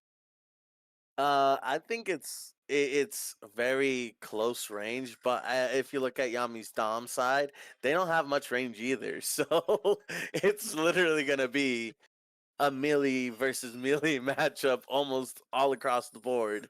And the only one that I can see not being melee versus melee is that Mel matchup. Yeah, and I mean, honest. Okay, and then the LeBlanc. Okay, so this Silas Jungle, you were right. I feel like this game is going to be a bloodbath. I think that there's going to be a lot of fighting. I mean, you've got Tristana who needs to get a lead. You've got LeBlanc who is a lane bully. There's the Alawi, so it is Graves jungle, and Yasuo 80 carry, and Yasuo wants to fight. So I'm excited to see. As of seeing both of these team comps, who are you putting your channel points on? Do you think it's going to go to a game 4? Or do you think Yumi's Doms is going to close this one out in 3? I don't know. I'm honestly at the edge of my seat here because I can see Sector 22 pulling it off. They have a guaranteed knockup with that Nautilus ult on whoever they want to focus with that Yasuo follow up. They have Graves damage, which is disgusting. They have Mel damage, which is disgusting. I mean, they have an Alawi who in it of itself is also disgusting. So there's just so much potential for both teams here that I'm seeing, and I'm just like, they're both good teams. I'm rooting for a game 4, so as much as I want to go for Yumi's Dom, I'm rooting for a game 4 and on the side of Circa 22. Yeah, man. I mean, I think it's gonna be a good game. I honestly, I liked Yumi's Dom's team comp. I think that the Silas, Tristana, LeBlanc. I mean, I know we said this normally for the reverse side for Circa 22, but Yumi's Dom's picked a comp that you need to get ahead on. You want your LeBlanc because if you get to late game and the LeBlanc was even or middle game, I guess you get the LeBlanc was even or behind, she's not really going to do much. Same thing for Tristana. I think the thing is with this Yasuo Nautilus into Tristana Jenna, it's going to be a lot of fighting. I think that our focus is going to be on the bot lane. And if you let this Graves scale, he's just going to one pop whoever he wants to once it gets to the I later agree. game. But I've doubted Yumi's Doms both game 1 and game 2. I think this game, I'm picking Circa 22 again. It's going to a game 4, baby. I'm excited for it. I'm excited for this game 3. And with that being said, we are going to have to wait for the for the spectator delay. So we're going to go grab some water, get our popcorn, and get ready for this game 3 between Circa 22 and Yumi's Doms.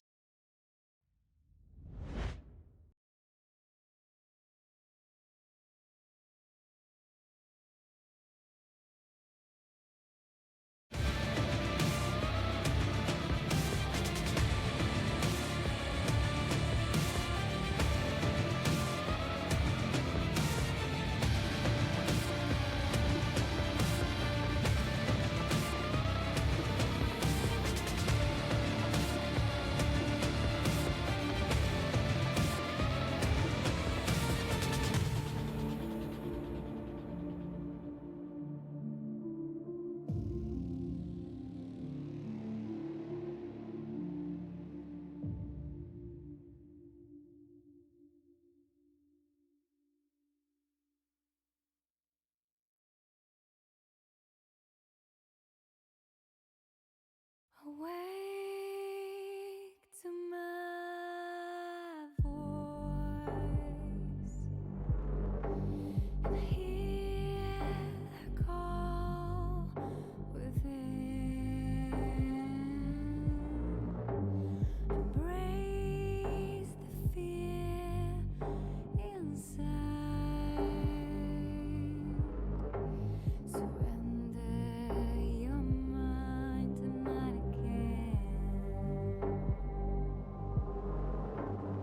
Close your eyes, have faith in me, and leave the light behind.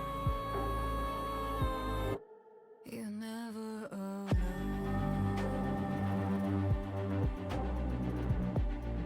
Whenever it's gone, let the shadows stay home.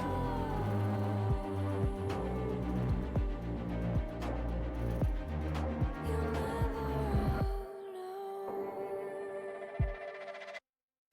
Let the poison in. Feel the warmth arise. Close your eyes, have faith in me, and leave the light behind.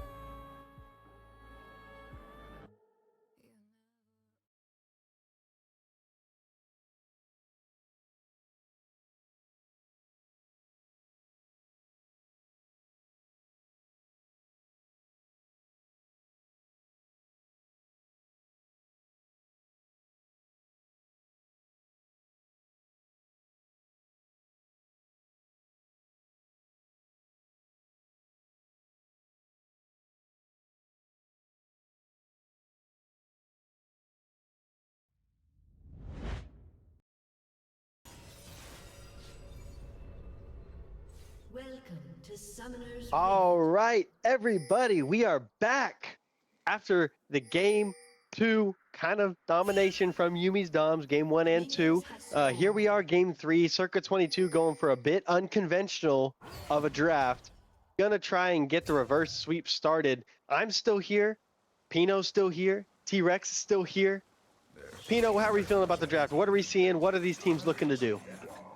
So in the top lane, we got Greater, Cassante versus the Neon Ghost, and Lowy.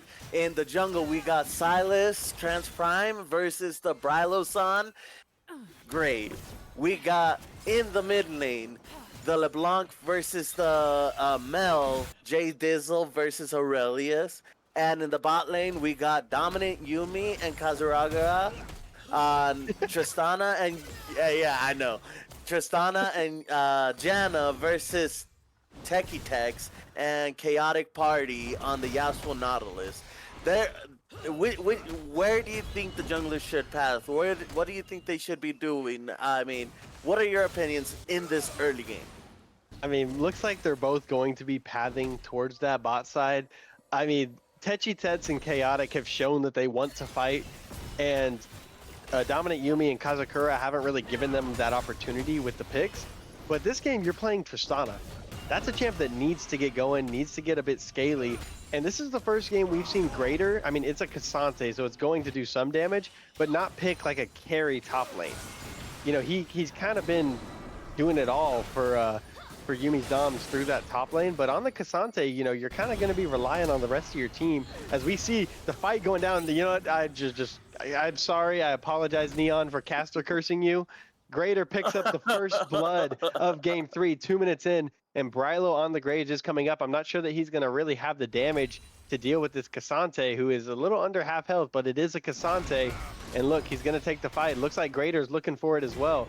Brylo looking for something that goes unstoppable. Greater pushes him away, hits the Q, and it does not look like Brylo's winning this matchup. Oh, the flash, the dodge, the knockback from Greater forces the flash out of the Cassante, and that looked like about an even trade, and the Cassante started at about a quarter of his health as Trans Prime looking for the wraparound. Techi Tets and Chaotic might be in trouble. 3v2. What can the Yasuo Nautilus do? Gonna hit the stun down onto the Silas. Hits the hook away, and that's a great job from Chaotic to be able to get out of that. And they're able to survive in this matchup. Now, me personally, I'm not a Yasuo ADC connoisseur. What do you think about this Yasuo pick, and what are you looking to do on that? If I'm Yasuo, I'm looking to wait for our level 6, farm as much as I can. You already can see that he's a little bit behind on farm. But your only option right now is to farm as much as you can. Not try and get harassed by this Janna Tristana. And you gotta wait for Chaotic to be landing those hooks and then root somebody before you can go in and then dash out again. Speaking of, yeah, they looked for a little bit of aggression. Kazakura hits a good tornado, able to keep him up, but man, Jay Dizzle does not look like he's having that much fun as a hook does come down from Chaotic Party.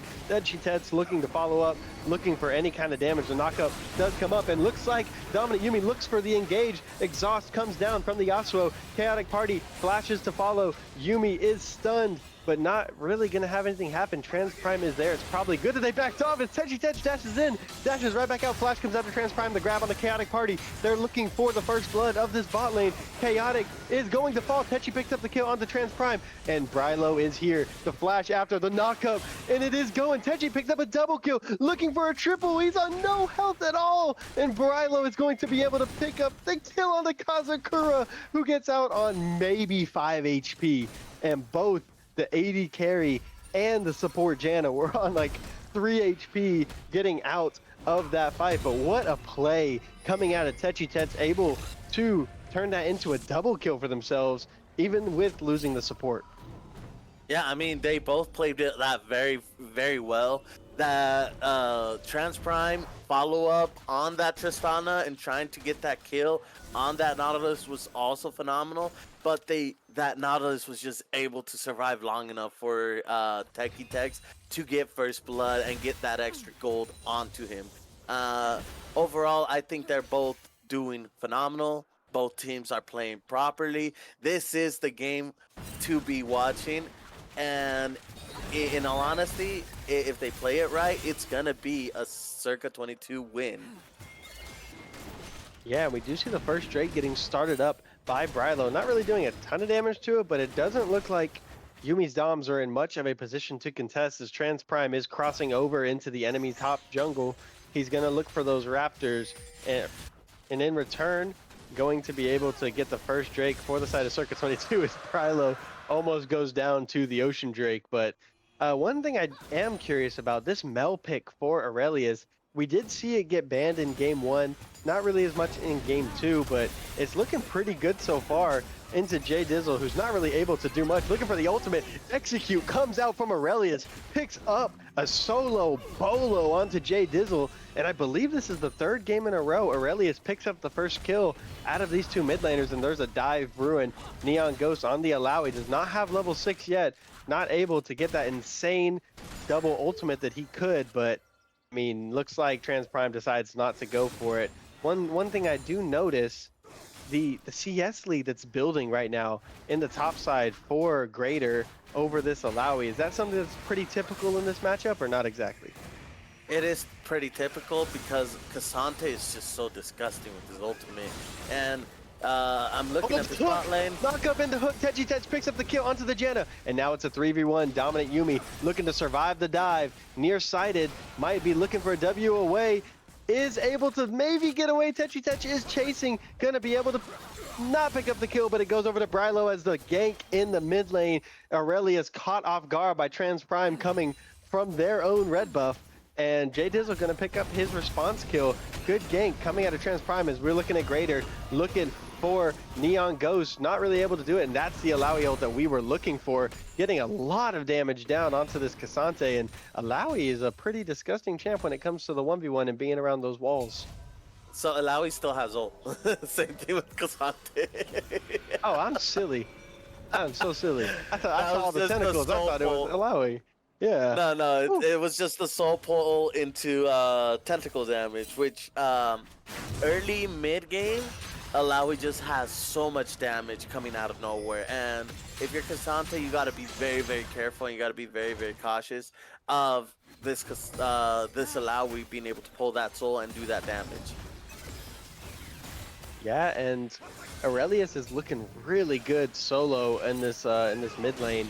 Not really giving any pressure to the LeBlanc as a knockup comes out of Techi Tech. Kazakura followed up by the grab by Chaotic Party, gonna force the heal out of the Janna and goes straight in onto Dominant Yumi. Chaotic Party's there with the root. The hook comes out from Kazakura looking for something, but Techi Tech ran back to the wave instead, so no kill comes down. But Cassante goes all out, looking for the kill on the Neon Ghost, forces the flash away from the Alawi, and gonna still be able to keep him up as the flash comes down, and looks like this is gonna be an even, just fight it out, and Greater's gonna pick up the kill. Second solo bolo of the game onto Neon Ghost, and man, this Cassante champ, man, I know you love watching this Cassante champ. I don't know about any other so much. And Aurelius looking for another one. The execute does come out. He's gonna pick it up with a little bit of damage after the execute. Jay Dizzle getting soloed for the second time as Brylo looking to get aggressive on Trans Prime in his own jungle, just like Trans Prime did to the opposite side. But this bot prio that Circa 22 has is crazy, as Aurelius looking to run away, but he's got his whole roster there. Down goes Trans Prime, who gives him a thumbs up in the 4v1. You know, that's got to be a question mark ping to your bot lane. Hey man, what are we doing? What are we talking about? Well, and this is what I was talking about. The scary part of C22. You let them get some of these champions that they want to prioritize. You get them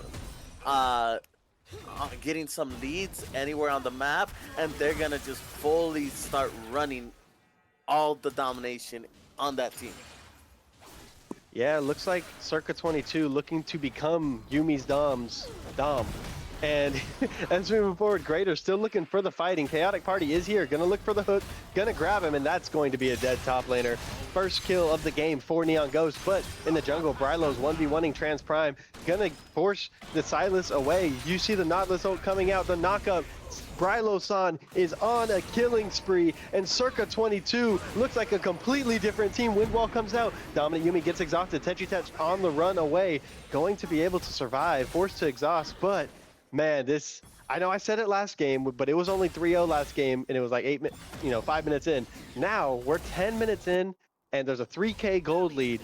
Circa 22 looks so good, and man, it's on unconventional picks, man. The Yasuo AD carry.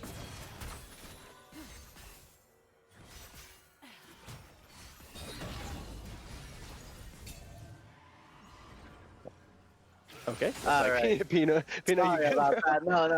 I had to step away for like a No, quick second. you are perfectly okay. I was just like, are you good?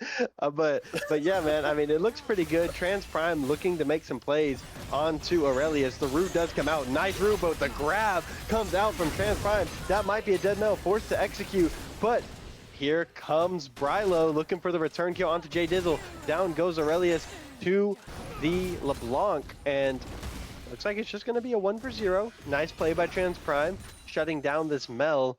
And I know one thing I don't want to see more than having a fed Cassante in my game is having a fed Mel in my game. And Alawi hits the Soul Pool looking for just some damage, but I'm not sure how much that really hurts the Cassante who hits the knockback, but able to get away. And I know we talked about the prio early, how the Yasuo was kind of getting poked out, but now, you know, you get a couple kills on the Yasuo, you get a couple items, he's got the boots, and now he's looking pretty scary. But on the top side, J Dizzle is looking for a play onto Neon Ghost, gets spotted by the minions, and I don't think that this dive is going to be happening. Still looking to stop the back and looking to get this dive initiated while this Drake goes over to Circa 22 for their second of the game. And here comes Greater, hits the knockback onto the Alawi, and Neon Ghost just gets absolutely deleted. The kill goes over to J Dizzle on the LeBlanc, but in the meantime, Drake goes over to Circa 22, and Aurelius is just pushing that mid lane, continuing to get some gold, get some items, and man, it looks good from Circa, even though once again, Neon's having a little bit of a rough one. Well, I mean, they are putting so much pressure on the side of Yummis Dom to Neon, and Neon is kind of isolated on an island this game.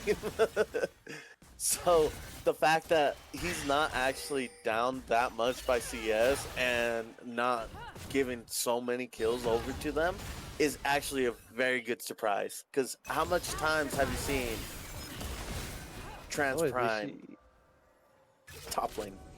Yeah, no, they've been definitely making a play, but I think it's less that they like are trying to keep him down, and more so they just don't have options. They tried making a play bot, it ended up in a double kill for the Yasuo. As we see Brylan looking for something in the mid, the execute trying to come out from Aurelius, not going to get into that threshold, but almost does. And once again, like you said, Trans Prime in the top lane looking for Neon Ghost, and poor Neon, he's just getting bullied up here. Trans Prime picks up his first kill of the game, now 1-3-3 on the Silas, and looks like they've decided that they're just going to leave the Yasuo, leave the Mel alone, and we're just going to try and kill this top lane Alawi, which, I mean, for what it's worth, I guess you're making a play, even though you're probably not getting much gold out of it. I agree. And yeah, no, that just becomes very, very tough for the side of Circa 22 on Neon's side. Yeah, I mean, that's kind of what they've done to him this whole, they've kind of weak-sided him the entire series. You know, you had the Scion, now the Ornn. They gave him a champ that has a little bit more outplay potential in the Alawi, but still not anything that's really going to, you're going to play for. As we see Chaotic Party looking for the walk-in, Nautilus ult stolen from the Silas, gonna knock up Nautilus, but that's a tanky boy. Double knockup comes out from Kazakura, and J Dizzle looking to continue Mel with the reflection, and Trans Prime just dashes in, gets rooted underneath the tower, but he's not in tower range. But Techi Tets is here. The execute comes out. He's dashing. Techi Tets on a rampage, picks up his fourth, and he's still looking. Windwall comes out. He's going to die to the turret, isn't he? He does. The shutdown goes over to the LeBlanc. J Dizzle says, thank you very much, Techi Tets, for getting a little bit too close to the sun, Icarus, and now you're down. I agree. Like, great plays from Circa 22, but they are slowly getting whittled down by some of these plays. Yep, as we see once again, Chaotic looking for the roam up to this top lane. This is a level 12 Cassante versus a 10 and 8 Alawi and Nautilus, but I don't know that he has the health bar to fight this. Goes all out, looking to push away, but I think this Cassante will fall. Greater putting up a crazy fight, might be able to pick up Chaotic Party on the return. This Cassante champ, folks, picks up the first kill of the gank, and Neon Ghost gets the response, the shutdown onto Greater, but I see why you say you hate Cassante. Yeah, he can get all this tank items, and then out of nowhere he just ults and then has all this true damage and is able to do so much damage to anybody.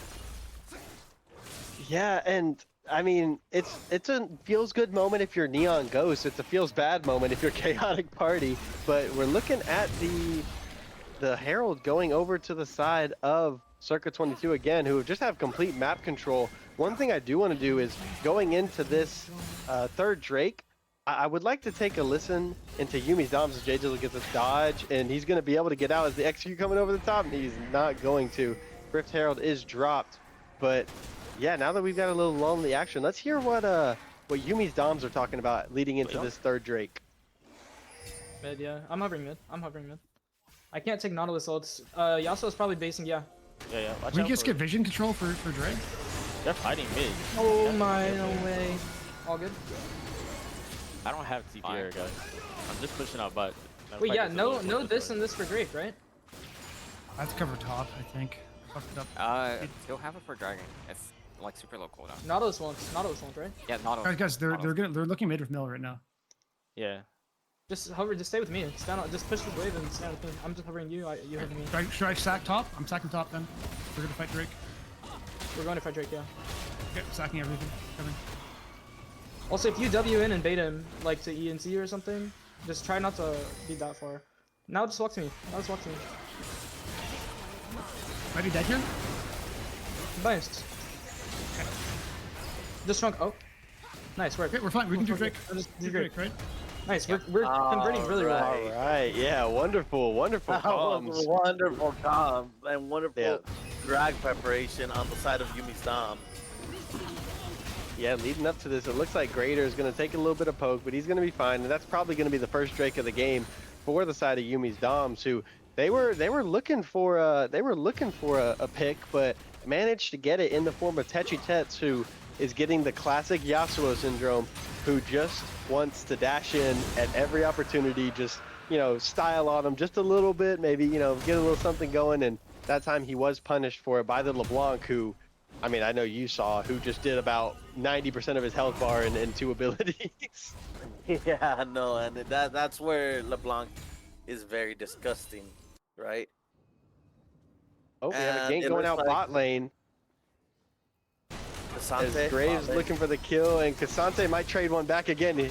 He does flash. Brylo picks up the kill, and Graves is going to grab his 4th of the game, and this Graves is getting pretty big. He's getting pretty fed.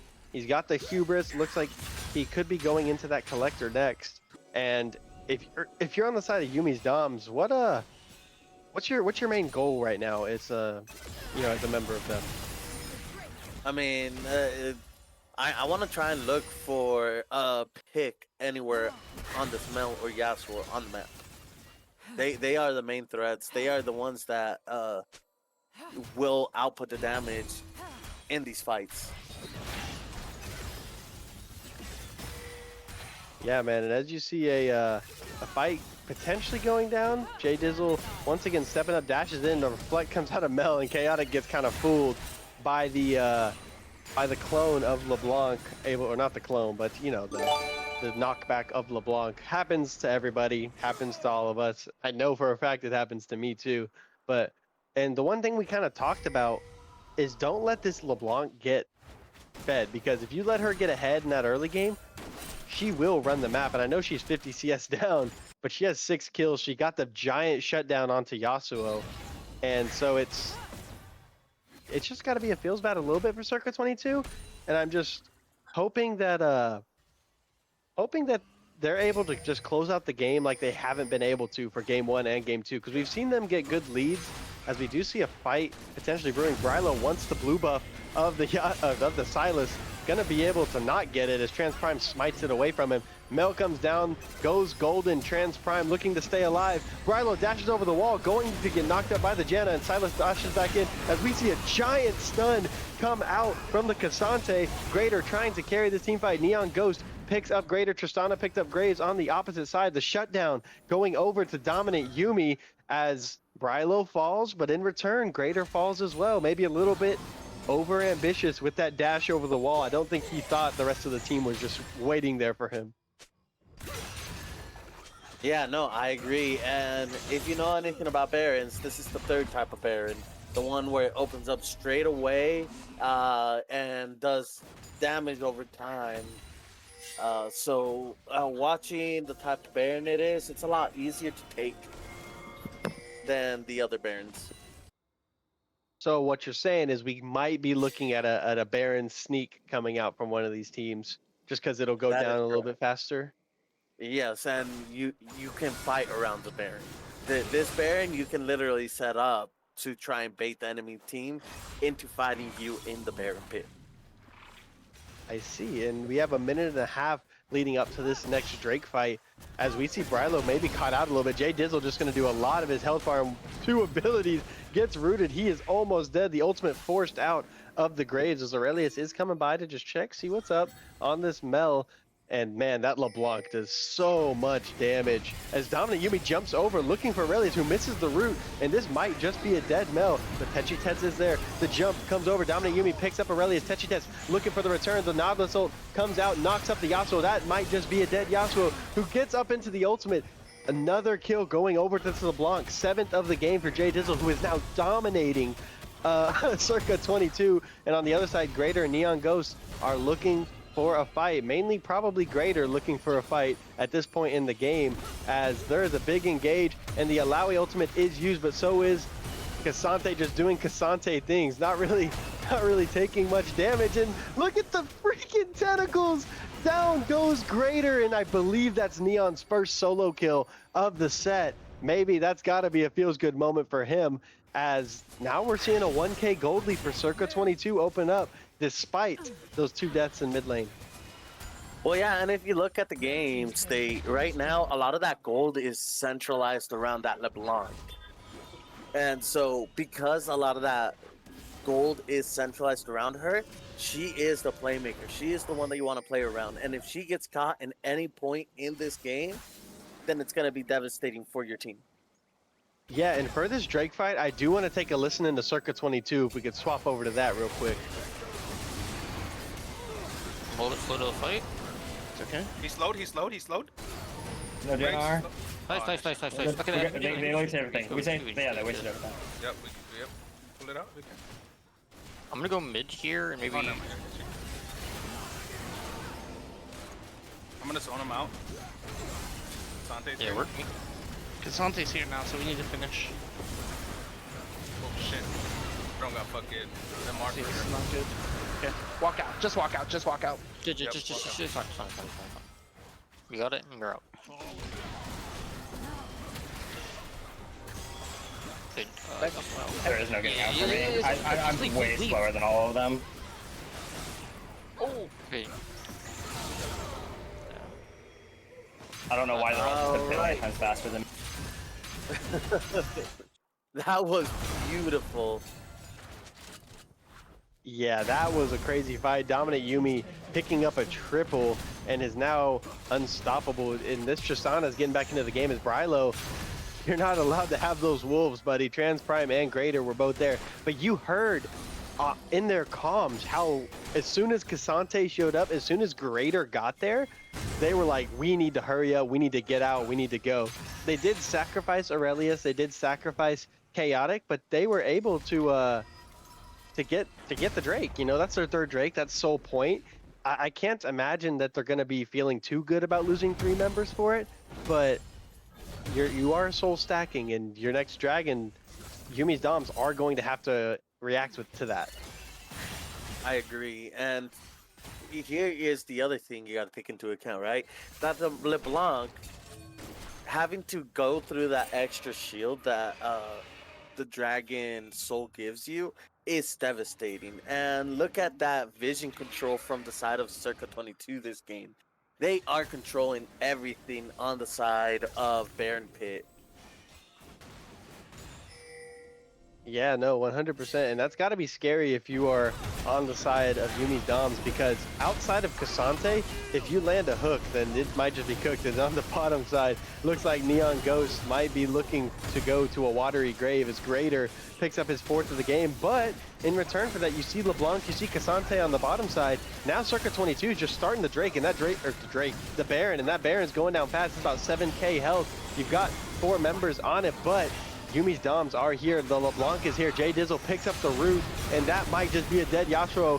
Techi Tets not doing as good, and oh my goodness, Trans Prime goes golden to avoid Chaotic Party's hook. Aurelia trying to do damage. Down goes the Nautilus. Dominant Yumi hops on in, and Mel forced to rocket belts away. The 4-man root from Aurelius looking for the kill. Grabs Dominant Yumi, but he's going to fall. Triple kill over for Trans Prime, and that is an ace for Yumi's Doms, who looked like they were struggling, but now 26 minutes in, 5K gold lead, and they're gonna look to siege the base. Yeah, no, that is devastating. Now, these death timers are still low enough that it's not just going to be, oh, hey, I can easily just go in and take everything that they have. They will have to siege. They will have to play it slower than they would like. But it is right now an advantage for Yumi's Dom. Now, I don't think it's game over for Circuit 22. I think there's still a lot of fight left. And that Yasuo's still not at that level 16 power spike or that 0-10 death spike. Yeah, I was gonna say, what about the 10 death spike? He might be slowly on his way there, but as we see, like from the early game, this Yasuo pick is just hard to execute. Techi Tets is he's trying to make stuff work, but he's just getting caught a little bit. And I mean, we did see Aurelius hit a 4-man root into the Mel ultimate, but at this point, he just doesn't have the damage to really be able to kill anybody on the side of Yumi's Doms, which we see a 25 stack Magi's on that LeBlanc. So Jay Dizzle, he knows what he's about. And we've got 1 minute left until the soul fight. This is really Circuit 22's main chance back into this game. We've seen Yumi's Doms lose every single early game of every game we've played so far, and then come back and be able to put an end to it once it gets into that middle to late game.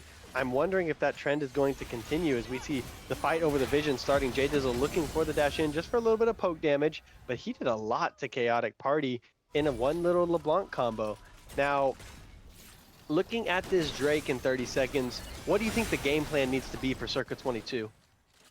Give it and push out waves and get some more advantage in the lanes, because right now they have Baron and they're not using Baron effectively. They're literally using the Baron to just focus priority on this Drake. Oh, as Aurelius takes so much damage, Jay Dizzle goes godlike. That is his 8th kill, and Dominant Yumi is just hitting Neon Ghost. Down goes the Alawi. This might spell the end of the end of the T2 tower in bot lane, but Techi Tets is in mid looking for this mid T2 in response. They're probably going to lose this Drake, but it's not Soul, so it's not game over. And Yumi's Doms is looking to siege with the Baron buff this bot inhibitor. There's only 2 back, only Graves and Nautilus back to defend. I think that might just be the inhib. There's no way they go for game here. I mean, 15 seconds on Mill. Baron just ran out. Baron just ran out. They won't have and Baron. Yasuo is just exchanging, but it looks like they might be going for... No, they're not going for end. There's no way. Oh, Jay Dizzle dashes in, does a lot of damage to Brylo, forced to right back out, but Yasuo was sieging. I think that he probably should have just kept going. He could have gotten that tower, but I think he was afraid that they were all going to back and get him on the return. Can't feel good. You lose your bot inhib off of the soul point. There's no Baron up, no nothing. Now it's definitely a give angle. Oh, I agree. And the fact that Techi was able to see that he had to just give that drag and push was very phenomenal. I think if Circuit 22 Neon ended up going top lane and focusing that tower or that push top side, while Aurelius went bot side, I think they would have been able to save themselves a little bit more than they did that moment. Yeah, man, and honestly, looking at the gold difference, you see a lead for Cassante, but the main lead's going to be at ADC, almost a 3K gold lead, as it looks like Neon is just caught again. Jay Dizzle, legendary, picks up his 9th kill of game 3 in this finals, and it's just really looking like a 3-0. I know both of us were pushing for another game, but this is not looking good for Circuit 22. Once again, kind of struggling in the late games. Trans Prime looking to fight with Brylo, but still loses that battle. It's a level 16 Graves who he's got 3 items. It's not like he can't do anything, but it's looking like the underdog the the team that got knocked down to the lower bracket in round 2 might come back. Jay Dizzle gets Nautilus ult. It goes up. Techi Tets with the follow-up, looking for some damage. He gets knocked back by the Janna ultimate. Jay Dizzle legendary grabs Techi Tets, and now Silas picks up Nautilus. Mel does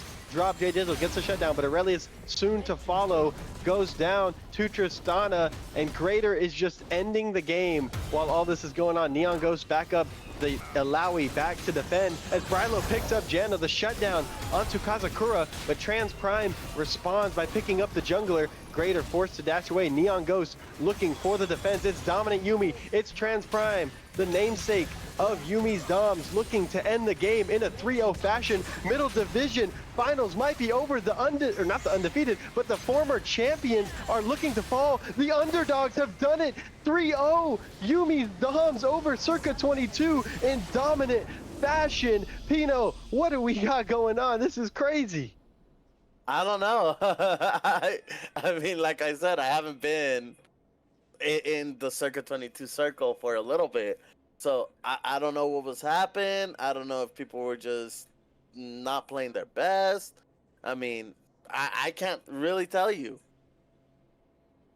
Yeah, man, the defending champs met their match. That the team Circa 22 hadn't really seen any kind of struggle going through playoffs. They went to 1 game 3.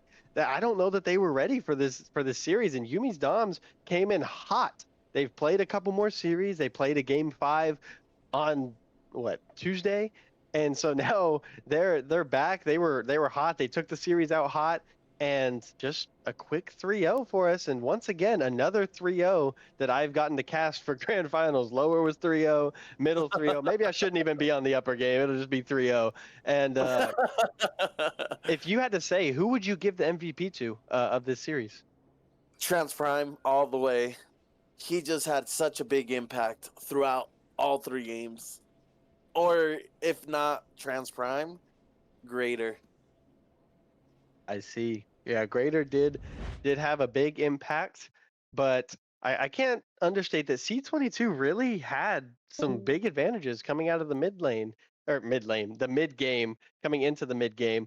And Yumi's Dom just managed to pull it back at the end every single time. And it was pretty impressive, actually. But I believe we are going to be getting an interview with Yumi's Doms. I know we did this with Cad last time, but I'm excited. Let's get this interview going. I agree.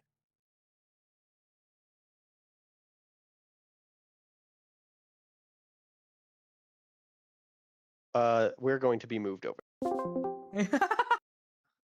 Yo. Yo.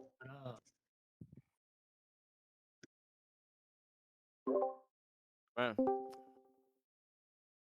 Okay. What's up, guys? What's up? What's up, man? Can we? There can we hear go. Everybody, let us know when we're good, Trix. Yeah, Alright. no, we should Cool. be good. Should be good. All right, guys. So, how are we feeling? Quick 3-0. Get to go to bed early this time. True. Feeling great. Feel I mean, tired yeah, from feeling looking great. years on Tuesday. Definitely was expecting a harder series, but well played to the other team, Circa 22. Okay. All right. Well, then I guess that leads us into some questions. I'll start with we'll start with Greater.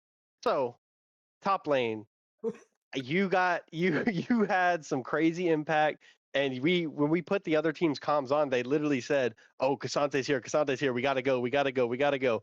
So in this matchup, what kind of, I guess, led you to pick what you wanted to pick? The Olaf, the Casante, and then what was it? Game 2. Garrett. Garrett. So what led you to those choices? Are those just kind of your picks, or what were you thinking? I think it was just like I knew I could probably heavily gap the enemy top laner. I knew he wasn't really much of a challenge, even though I haven't played him all season long. But I felt he couldn't really compete with any of the picks I've really tried to go for something aggressive. And to be honest, I only first time to Casante. I don't think everybody's ever seen me play Casante ever. I don't even have like a single game. But I've been practicing in the practice though, so I think I just really thought I could whip it out here. And honestly, it did me a lot of justice. So you know. But honestly, it's just a good shout out to my team for like trusting me to play like first time champions and playing all these aggressive picks because they allow me just to play the way I play. Yeah, no, it definitely looks Yeah. pretty good for sure. Yeah, I'm over definitely here. looks I'm good. over here gonna be like, all right, I gotta go coach Neon again. No, for real. I guess next I'll go down to Kazakura.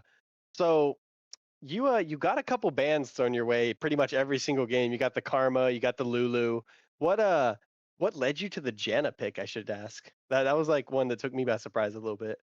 My team picked it for me. Okay, well, fair enough. I can't argue with that. Can't argue with that one. Okay. Did you have any? Did you kind of know what their bot lane played, what their support played, that he was going to do a lot of engaging and stuff like that, or was that kind of like just a happen circumstance? I guess I should say. I mean, we did scout it. Okay. Okay. Yeah, Okay. Fair I enough. would say we had like a really good idea as to what they were like going to play, and honestly, we weren't surprised by any of their picks. I think throughout the entire series. Okay. Okay. Well, I know that my boy Dizzle, there were some words said about you potentially being the best mid laner in the division. Do you think that Hell no. you kind of secured that today, or no, not really? No, I was getting gapped today. My team's just so sick. My team's just better, man. I Like, was gonna say Aurelius is so disgusting. He's really, really good. The fact that you were able to get ahead in that last game versus him was surprising. oh, I was getting absolutely shit on. I guess, hey, this Mel is pushing like super hard. All we have to do is gank her, and the game is won. Yeah. And the game is And won. speaking of ganks, coming out of the jungle, Mr. Prime, Yep. how what were you kind of looking at as the main matchup there? What were your thoughts on how their jungler played versus how you played, or I guess that's what I'm trying to ask. I'm a Viego OTP. I'm gonna be honest. So like, Loki was just like, okay, what can I play that I'm kind of more comfortable on? And then also, Nocturne is just really easy to navigate. You just press R. And then Wukong, also same thing again. Like they just jump on us, we just go. It's just press R. So it's really simple that way. The Sylas we picked because we saw the Yasuo, which we knew was coming, and in AD at some point. And so we were like, okay, now we just basically banned Malphite by picking Sylas early. So that because we also knew he plays Malphite. That was kind of like the thought process. I see. I think that it. yeah, I that's kind called of what it too. Pino said exactly. Oh, they definitely can't pick Malphite now for the Malphite into Yasuo. So yeah, good Silas pick for sure. And I guess that leads me into the final member, the namesake, Dominant Yumi. You played pretty freaking well, pretty much all 3 games. What did you where did you find success? I guess what led you to getting so far ahead, so fed pretty much every single game? Bro, it's just support diff. Everyone hates on Enchantress, but Enchantress are insane. All right. Okay. Support diff from Dominant Yumi says that it is just a complete support diff. So you don't think that the Proto Belt Rakan was tech in game 1? Hell no. No. I mean, look, it's a good idea, right? Because in the previous series, that Rakan was always like 50 units away from hitting me with Charm or hitting the knockup. So I can definitely see why he went for the Proto Bout. Yeah, I just don't see the Protobelt Rakan with like a disengage Zaya type of notion. Yeah, Yeah. I get it. Well, I guess that leads me into the final question, and I'll leave it up to every single one of you guys. Who do y'all think was the MVP of this finals? Honestly, I have to give it to my bot lane for sure. I think they're just so capable of like playing well, and I probably give it MVP of the season for sure. Especially when we play big backs, they really just held it down, So, and if my answer, I would definitely just give my bot lane, like honestly, if it could I be, totally agree. Yeah. I totally agree. Actually, like Yumi came into the last game saying it's unplayable, but internally, I was just like, I know this guy got it, like genuinely. When he saw the Nautilus and Yasuo, he was just like, okay, any AD I pick is screwed. But like this brother's been performing every single game. I think Hey, we I all showed up my boy Greater too, though. Greater, no matter what happens, you give him any matchup, he's just gonna def the counter pick. He gets countered, doesn't matter. This guy True. just wins. All right, and then my last question: are you guys gonna be playing in the next split? Yeah, if the I don't ranks know, will it allow depends us. if, We're gonna see. Yeah. Yeah, You guys if get the the ranks These rules. guys allow, are too busy or not. Yeah, We I'm didn't too turn I'm too anybody. busy. So you Bro, guys can get an we upgrade. we barely got to schedule the match. It was so hard. Yeah, we I only got to we've play seen 2 matches a time. week, 0 scrims. Yeah, The so- reason why I was asking is I might be part of Circa 22 trying to reclaim our title next Oh split. yeah. So Oh yeah. All You right. might have a Well. shot. You might have a shot, but we're going to see what's going on next split for sure. Cause we'll probably and be here. I We'll want see to what I want to happens. face you, Greater. So Oh, there you Everybody, I go. hey, also- I'm not gonna lie. Everyone wants a piece of this. It's not a I problem. also I'll be here. I also want to give huge shout outs to Naga and Spyro though. Like Naga played Yeah. every single match of the season pre-playoffs as their jungle, and it was just because I I was busy and also he played really well. The Shen was also perma banned, and Spyro also subbing in when Greater wasn't available. Just also want to give them the praise they deserve. Yeah, Okay, I well, agree. there We you definitely got to go. give a shout out to our other 2 members because they have definitely contributed to this win, this success in championship right now. Because they definitely give us wins and they're very important to the team. Well, All I right. think that kind of wraps us up. Did you guys have any last things to say, or is that about it? Thank you for the games. Thank you for the Sure. games. There you go. Well, this was a little bit of interview 3-0. Yummis Doms were your champions of the middle grand finals. Thank you guys for the interview and great games today. All right. And thank you guys for tuning in to the archives. We'll be coming in on Saturday for the finals for let me double check. It's K5 versus Bog Dogs. Please tune in. We'll be happy to have you guys. This is your guy Pino and Nemo signing off.